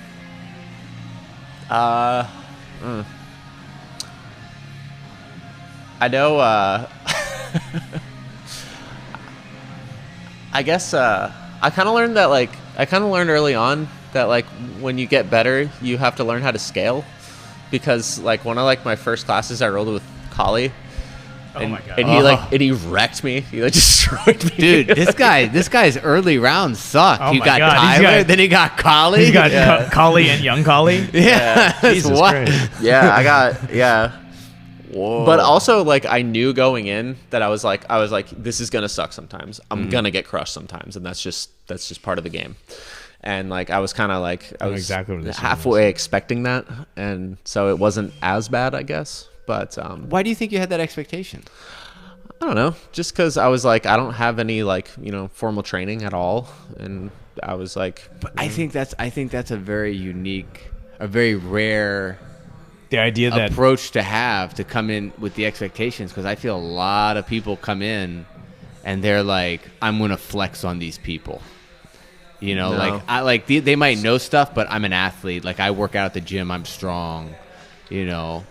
yeah, I mean, Would you agree that attitude is he's kind got of a rare? very unique attitude. If that's what you're asking. I like, think which it's is very unique and less common is what I would say. far less common. I think the more common approach is I mean, people. keep in mind he also had trained in Melbourne first, so like he had a good idea of what That's to expect. true. yeah, I had a bit of an idea. So he's like, of, this is gonna what- fucking suck. Yeah, and then like I just gotta pay my dues, right? Yeah, but I mean, it was the same way when I first started programming, or when I first started playing guitar, or like the only thing I've ever like I was walked in and I was good at it was singing. That's the only thing that I ever like. It was just like, oh, I'm able to do this. Everything else I've ever done that was worth doing, or like I can take a unicycle into a skate park because it's the same thing. I was like this. I suck at it, but I'm gonna get better at This it. guy's like Buddhist. Like he embraces the suffering. Yeah. Well, He's you like, have to. life Well, is I mean, like suffering. that's if you can accept that, then You just have to if you want to get good at something. You have to be bad before you can be good. I mean, everyone says that, but I don't think people actually practice that or actually adhere to that. They might say it, but I don't think they believe it in their body, so to speak. You know what I mean? I mean, and why do you think that it is though? Is that because they've gone through life not doing enough challenging things, so that when they do encounter something that actually is fairly challenging, they're like, fuck, this actually is hard. I think it's a combination of people staying in comfort zones and ego. I think those are two big factors. I think being in a comfort zone, it's right. By definition, it's something that keeps people there because they don't want to get out of it. And I think the ego says, no, I'm the exception. Because guess what? I watched all those fucking movies as a kid that made me think that I was the special one, right? Because we're the entitled millennial generation. We're all special. Yeah. By the way, I'm saying that tongue in cheek because I'm definitely not a millennial. Because So. I'm on the top end of. Wait, you were still born in the '80s though.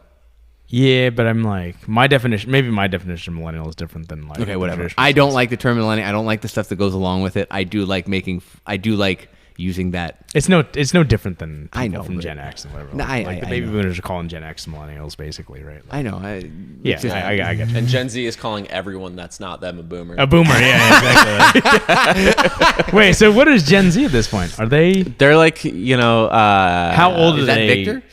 Is Victor a Gen I guess. Zer? I guess. yeah, It would be, right? yeah. I guess I think it's up to like 22 or 23, and like everybody younger than So that. It's like, isn't that funny that we're so special? It didn't go from Generation X to Y to Z. We got millennial. Like we got a guess so. special word. Well, because millennial was also like they straddled the analog age yeah, and yeah. the digital age, right? Like I isn't still that remember what it- phone numbers. Yeah, like Yeah. like isn't that essentially what? You know what though? I was pleasantly impressed. Little Gabriel who trains here, he didn't have a phone, and when he calls his parents, like he's like, "Can I borrow your phone?" And he knows his parents' phone number. Yeah. Really? And I was like, that blew me away because obviously as a kid, like that you knew people's numbers. I still You knew their remember my numbers. first phone number. Now when I moved have to a cell Florida. phone, and once I switched to cell phones, it's like I don't know anyone's number. Yeah. Like now I understand which actually has reminded me of a classic Noah story. When I was in Sarasota, and this is my exposure to this kind of whole thing. When I was in Sarasota, I was basically the designated driver for a group of dudes that were all college. So it's like how you are here in Orlando. Basically. No, but it's a little different. But there, I didn't know what I was signing myself up for. Okay. But I was getting ready to play tennis in college. These guys had played tennis in college. And this was the summer of, they met me and like, hey, this guy's pretty good at tennis. He's pretty cool. He grew up on a farm. He has no fucking idea what he's going to get himself into when he goes to college. So we have to break him in, so to speak. What that actually meant was, hey, this guy can drive us around to things. So they would get shit-faced and I'd drive them around. But it was fun. They didn't take advantage of me too much, all things considered, when I look back. But I remember going to a house party. And it was not a house party like Project X, where it's like... I've actually never seen that, but okay. Okay, but I know what you're it's not talking like about, a movie. It was like It's a not pool. like Can't Hardly Wait No, in other it was cases, someone had a keg at a pool in a lanai, just a Florida home, Yeah. right? One of those things. So I go there, and these guys all got shit faced. Okay, and I was being normal. I didn't drink because I was being the good guy that is not going to drink. You want to make sure they don't die. On Yeah, and all that. So you have a keg, you have a pool. At some point, once the inebriation level hits a certain threshold, everyone decides to jump in the pool. Okay? Florida. Half the people jump into the pool because it's so sporadic. Let's go in the fucking pool, yeah! They don't take their cell phones out of their pockets. Oh, fuck that. So half the party jumped into the pool with cell phones in their That pockets. sucks. Now, this is where it gets better, though. Okay? They get out, and they have the realization. Our phones. All the girls, and I'm just saying what happened. I'm not stereotyping girls. Like, oh my God, I'm not going to call my friends or my mom, and I forgot. Because they didn't know the numbers. So I'm staring at this. And I kid you not, I am not making this up. One of the guys was like, guys, like Henry Gracie, guys, I know what we can do. He's like, give me your phones. I know how to fix this. He took the phones and he put them in the kitchen oven. It dries them out. Oh my God. And he melted the phone. Did he really? I swear to God. And at that point, I was like, I thought you were going to say, like, where's your bag of rice? Or something, or whatever the case is. no, he put it in the oven. Oh, And my God. fucking turned that fucker up. Like, Everyone you was can't buying even new save phones the, the next- you can't even save everyone- the SD card at that point. Everyone Like, buying that's, phones at that point. Do you remember that iOS update troll where they were like, yeah, you can charge them in the microwave now? Oh, yeah.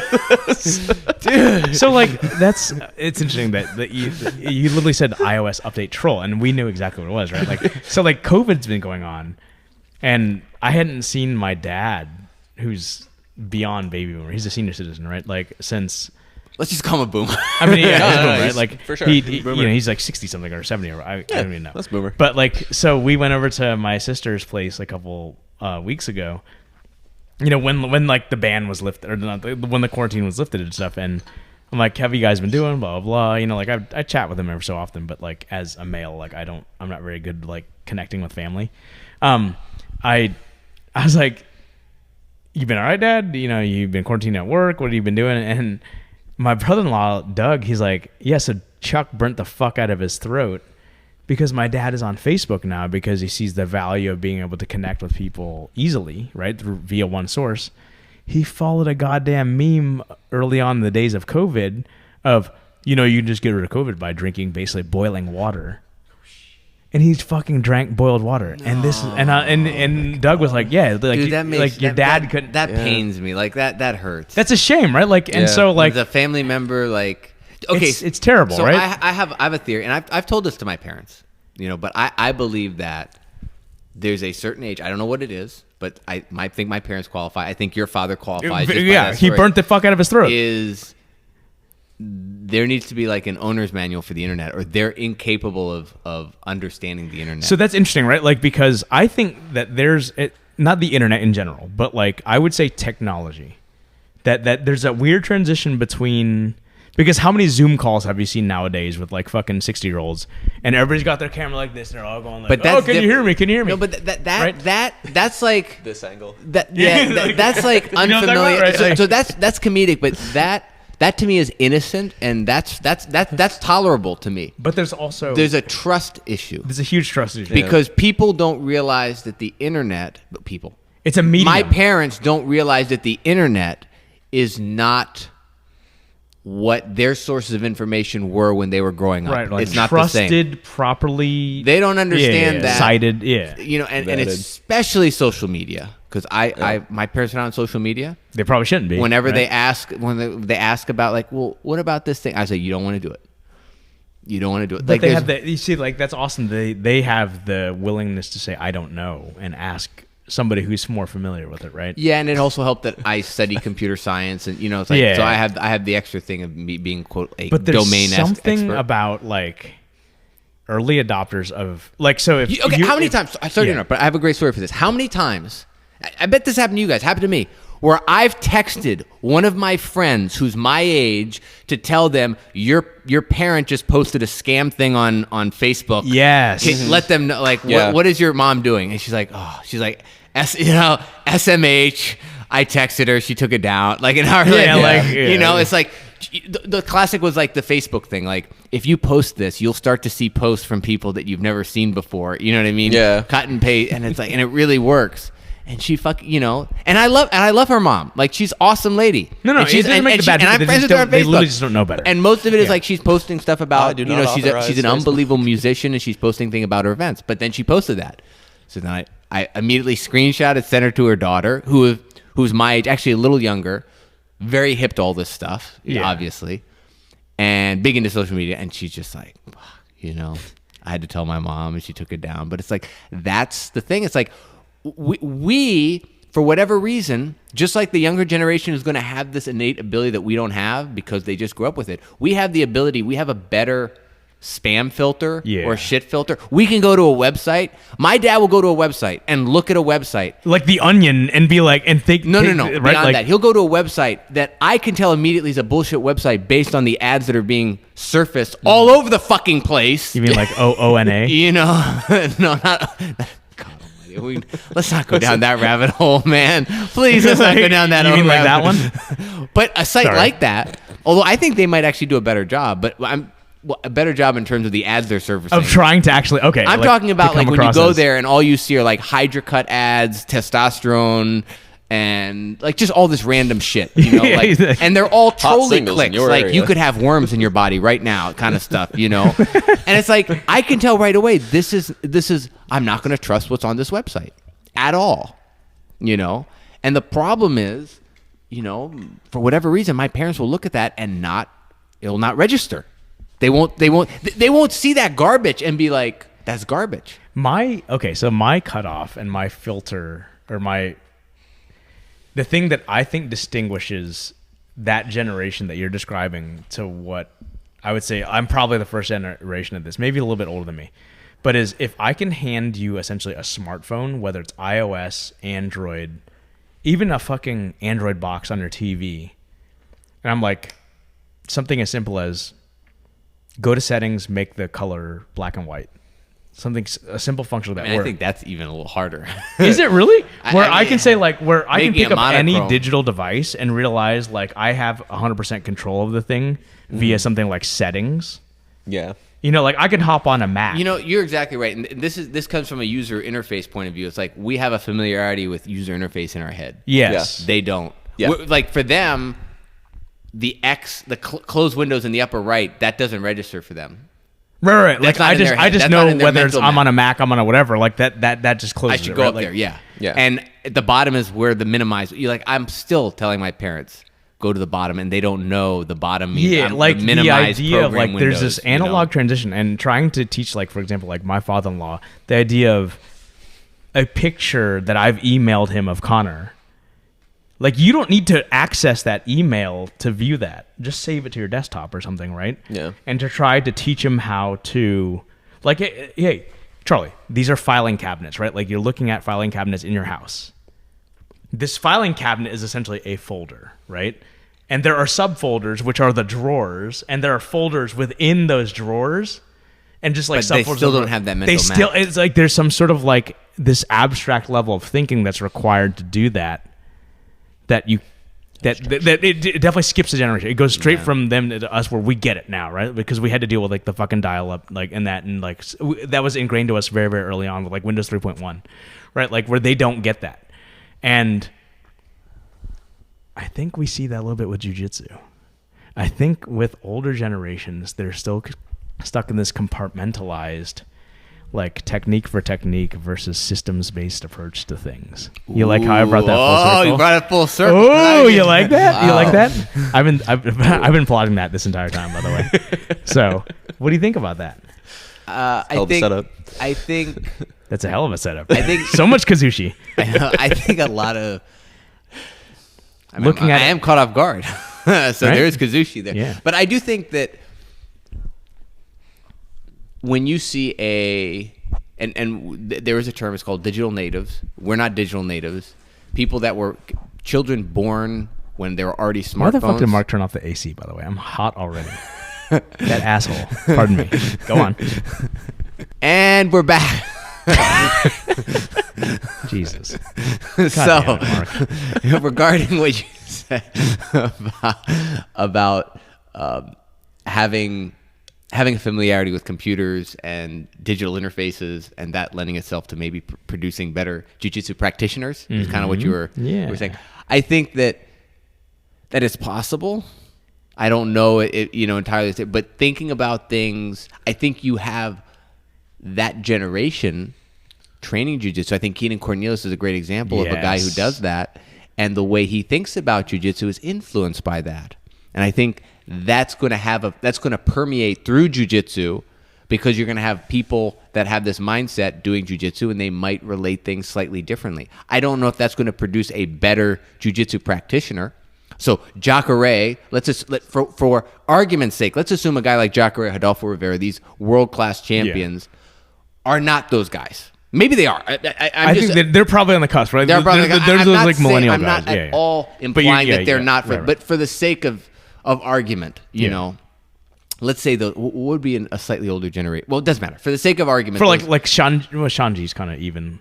Like Saulo, it would be definitely the generation beforehand. sure. But the point is that You gotta go. all right, Nick's out of here. Nick, Yes. Thank you, man. Thank you guys. This is a lot of fun. we're probably gonna wrap up in like Yeah, 2 we're gonna wrap minutes up in anyway. just a minute. He's definitely in his closing thoughts mode. Yeah, I'm right in my now. closing thoughts mode anyway. But Thank Nick, you guys we'll for see- having me. Yeah, man. Yeah, man. appreciate Thank it. you. Thank you for staying. So I don't know who's the better jiu-jitsu practitioner, but I think evolution of jiu-jitsu has definitely been impacted. Yes, because of. But I don't know what the alternative is. It's just, like you said, jiu-jitsu is an expression of their personality. If your personality is a personality that's, I'm a digital native, I'm someone that's comfortable. By the way, we're not digital natives. Digital natives are kids born after the iPhone. That's like the generic definition. So they're used to that. Okay. So they didn't know what it was like to not have iPhones, or mobile phones like that. And just like that, the conversation has trickled down. Chris, how was class today? I mean, Teaching it. I taught I mean, it. yeah, I how mean, did- it was a lot to cover. I think I tried to cram too much into one. Especially class. with 2 new trial white belts, or were they new white belts or trials? But they're definitely they were with people who were like that one dude was with Nick. Who's were a they higher trials level. or were they new I students? don't fucking know, man. Okay. Like I just showed up and there was one dude in my old green gi and the other guy in a fight sports gi. Whenever you see someone in a lime gi, they're new. Yeah, they're that's definitely the loner that's trial, lime gi. Yeah, that's the Chris doesn't want to wear this anymore gi.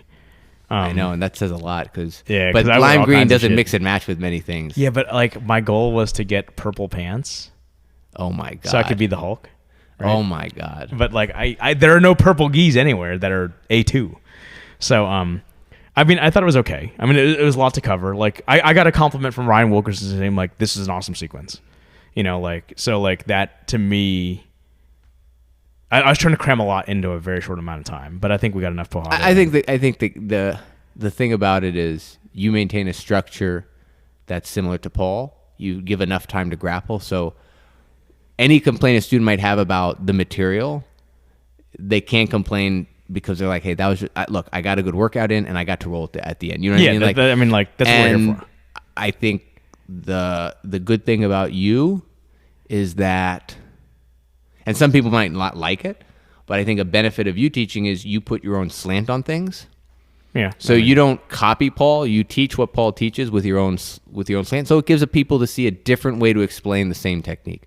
You see the same thing from a slightly different angle, and you talked about a couple things, in particular, talking about the cross choke and what it was mechanically.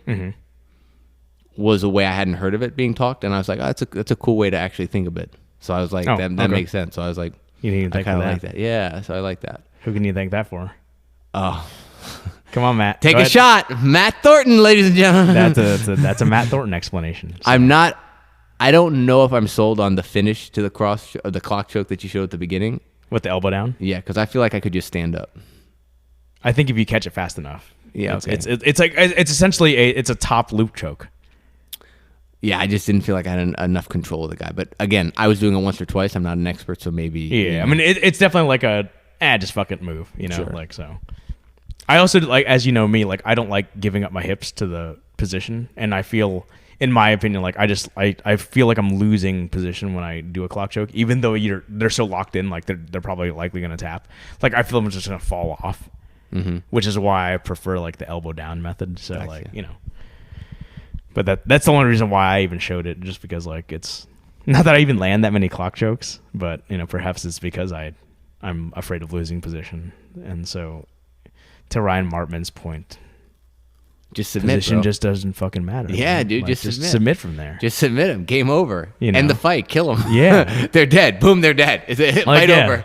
Whether they're dead on top of you or on bottom or under you, doesn't matter. They're dead. That's as long as you can kill them, right? Like so, I should have weapons from everywhere, which I got to work on that a little. I was in a weird mood today in the sense that I've been training hard and I've embraced like grappling at a slightly higher intensity level, even though I'm focusing on training stuff and practicing things.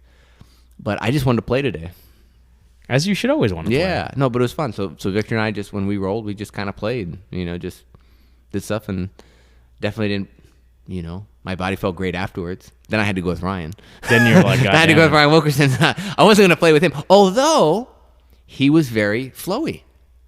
He opened up a lot more today. He was very exploratory. I mean, you know, in Ryan's way, he was, and sometimes Ryan's like, I don't know if he's trash talking. I don't know if he's being sincere. I don't know if he's being sarcastic. Like, it was hard for me to read, but he was basically saying, I want to see what you're doing. So he was letting me like do setup. Now he was defending. Yeah. But he wasn't aggressively trying to pass my guard. I think that's a big growth on his part, which is awesome. Because he did the same thing with me, actually. Yeah, like, because he passed my guard, and I'm like, I'm not going to open up. Like, I'm not going to give you my arm. I'm not going to try to buck you off me because I know what you're going to do. Like, because he had side control on me, right? And I was like, I'm just going to wait and see what you do. And so he wanted to say, wait and see what I did. So I'm like, I'll just give you my near side arm a little bit. I knew he's going to jump for the arm bar. So, like, he did that. And, like, at that point, it's like a game of, like we're playing a game of wits, right? Like, and he was definitely doing that a lot more today. Whereas normally he'd be like, fuck you, Chris. I'm going to drive my elbow into your neck to make you move. You know, so perhaps that's maybe we're all in a little more playful mood today. Yeah. So it was. He had nobody to impress. You know, Paul wasn't here. Nobody's got to show off for Coach Paul. You think that actually happens? Oh my God! Are you kidding me? And now we're here for another hour talking about this topic. Are you kidding me? Like, dude, how many times have you? We just opened a new can of worms deep into the podcast. Anytime, grab another beer. Okay, there's a different. Well, I'm out. So, do you mean to tell me that you can honestly say that there is no difference between the way people Porrada when I'm teaching class or Mark's teaching class or anybody else teaching, Tommy teaching class? Well, I need to stand up and watch because I'm always rolling. I need to watch. Oh, that's true. Okay, I need to watch because when Paul's not here, I think people are going fucking hard. I think there's less my impression is there's less control over everybody because, you know, Dad's not watching. I think everybody wants to impress Paul. Well, I think Everyone wants to impress the head coach. Of course. The question is, to what extent does it affect their behavior? In particular, the roles on the mat. People Porrada more when Paul's around because they don't want to look bad in front of him. They don't want to look bad. So they will play things. Which is weird because I think he's just looking for people to try techniques. Like, he's looking for growth. I don't think he's looking for people to win. Because the dude never fucking talks. People don't know that. Oh! Right? Another can of worms open. Communication skills with Coach Paul. No, but that's just it, right? Like, because PhD ultimately, thesis. like, he's opened up about it one time, right? Like, and it was one did? of. And it was one of his own podcasts where he's like sitting in front of the pool. Oh, yeah. Or like one of his own like vlogs. And he talks about like, what am I looking for in progression? Oh, right? that's the video everyone has seen, Everybody but cites they don't that. talk about seeing it. It's like, it's the video nobody really acknowledges. Because people cite it and I know verbatim the words, the language they're using. Exactly. It's the one, what are the 5 things I'm looking for? But we don't say we've seen Nobody the video. says it. But we've all seen the video. So, and he's like, talking about conditioning, how you do on the mats. Technical understanding. I don't know the order, but I know like how you do on the mats was like kind of number 1. Technical understanding, conditioning, and like whether or not you're just a douchebag or not. I think Yeah, like that's the final one, right? And but like everybody wants to look good in front of him. You know, how many times have you rolled with somebody? I know what happens. I see. I'm a higher belt. There are a lot of times where I have to sit out. Sure. I fucking see the shit all the time. Ever's rolling with somebody. There was somebody who's a little bit lesser skill level or a little bit less conditioned than they are. They're rolling with Paul. They're kind of dominating them. Not like smashing them, but just like they're winning. Wait. Make the. You got to set the scenario. Are 2 students rolling or is it 2 students rolling? 2 students rolling. And where's Paul? And Paul's just either sitting off to the side, doing his thing, observing, or he might be rolling himself. Okay. And they're still looking for affirmation from Paul. So they're actually glancing over you. Oh yeah. They're like, I've got mount, and they'll look over at Paul, whether he's rolling or not. They'll still do that. It's absurd, and I see it all the fucking time. Oh my right? Like I can tell you right now. This podcast just got way more interesting. I can tell you everyone's right now. gonna rate this one at 5 stars or 0 stars now. Yeah, baby. this is the most terrible. Now we're going inside. But that's it. I see it all the time, man. Like, I mean, hell, I'm guilty of doing it too. We're all guilty because we all want that little bit of like external validation. But I think at its core, I think it's a good thing. To what degree people act upon it, that's another. People can take it too far. I think it's just like it's like the dynamic between a child and a parent. I don't think anyone's going to say that a parent doesn't want validation from their parent, right? And it's the same thing. Have you ever rolled when fucking Laborio was here? No. Everybody's trying to kill everybody. Do you know what I'm talking about, Carl? Like, oh my god, we can't look bad in front of Grandmaster. Wait, we're gonna bring Carl. I gotta get Carl. Hang on. We gotta straighten the cord here. We got length. We gotta keep this. Carl. So Carl is in the studio audience. Carl, he's always I've the never background been. guy. So here's the thing. I've never been here. I've missed Laborio every time. Every time. Have you really? Well, I saw him once come over in street clothes, talk on the side, okay, and stuff. But I've never. Was he selling the Rahenia? No, he was trying to get Paul to come over to Hasenia. But anyway, Carl, describe what was it like with Laborio on the mats.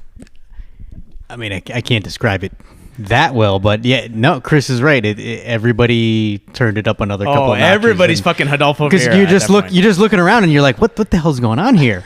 Because it's busier than normal because there's more people on the mat. But then you're like, everybody's going a little crazier than normal. Is that because they want to impress Laborio, or do they want to make Paul look good for Laborio? I think it's ego involved, and I can tell you with 100% confidence. And Kali, you know I love you. You're my boy. One of the first times Laborio visited over here, and he did like a little seminar, whatever it is. I'm doing my normal Chris Vu fucking lackadaisical. Oh, you're above it all. You're above. No. And I'm just rolling right there. And Kali is snarling and fucking doing his thing and mounts me. And I'm like, God damn, man. And Laborio, he walks over to me and goes, Chris, you just look very tired today.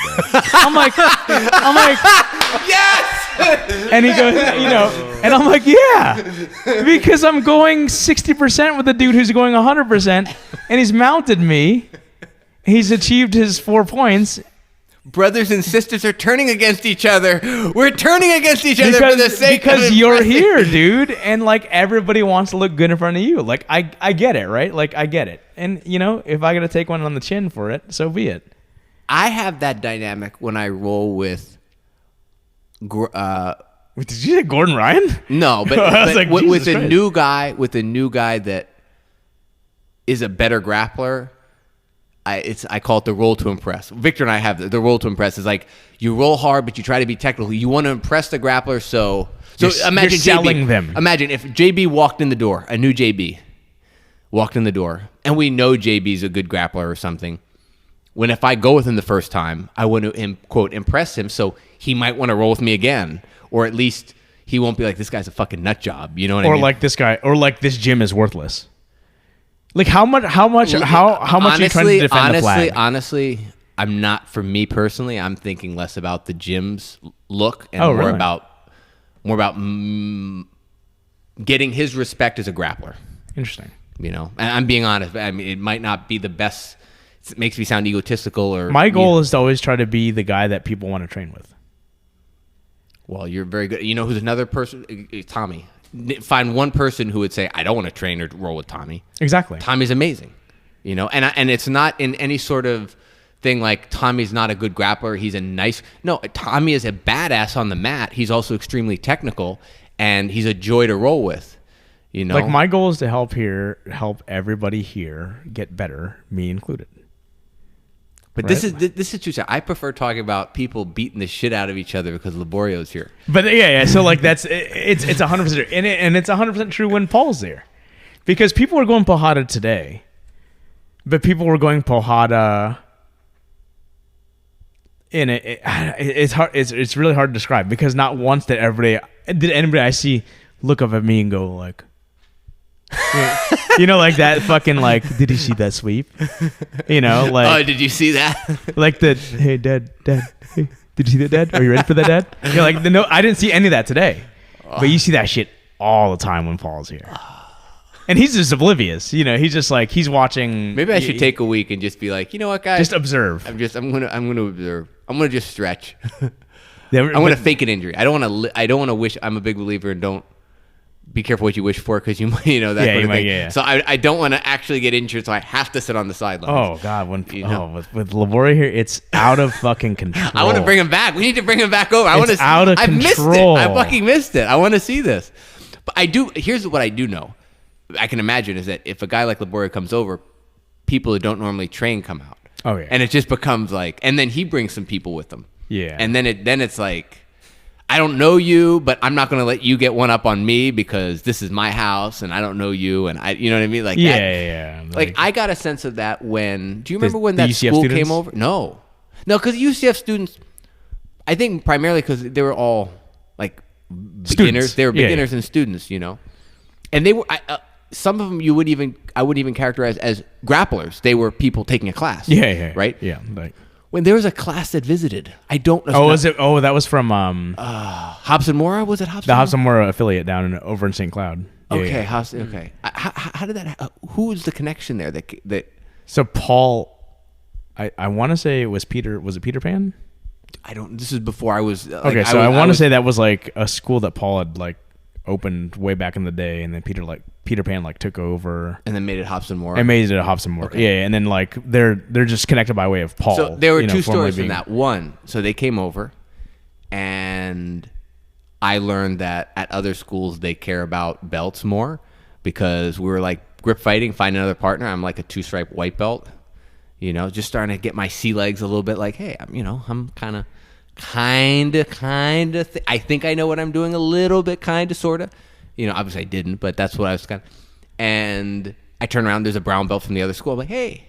And that guy gave me the dirtiest fucking Did he really? look. Oh, fuck that guy. Like, that sucks. Like that's like first off, he's in your house, right? So he should respect your rules. He gave me, and then he basically just like plant your face. 90% trip me every 2 seconds.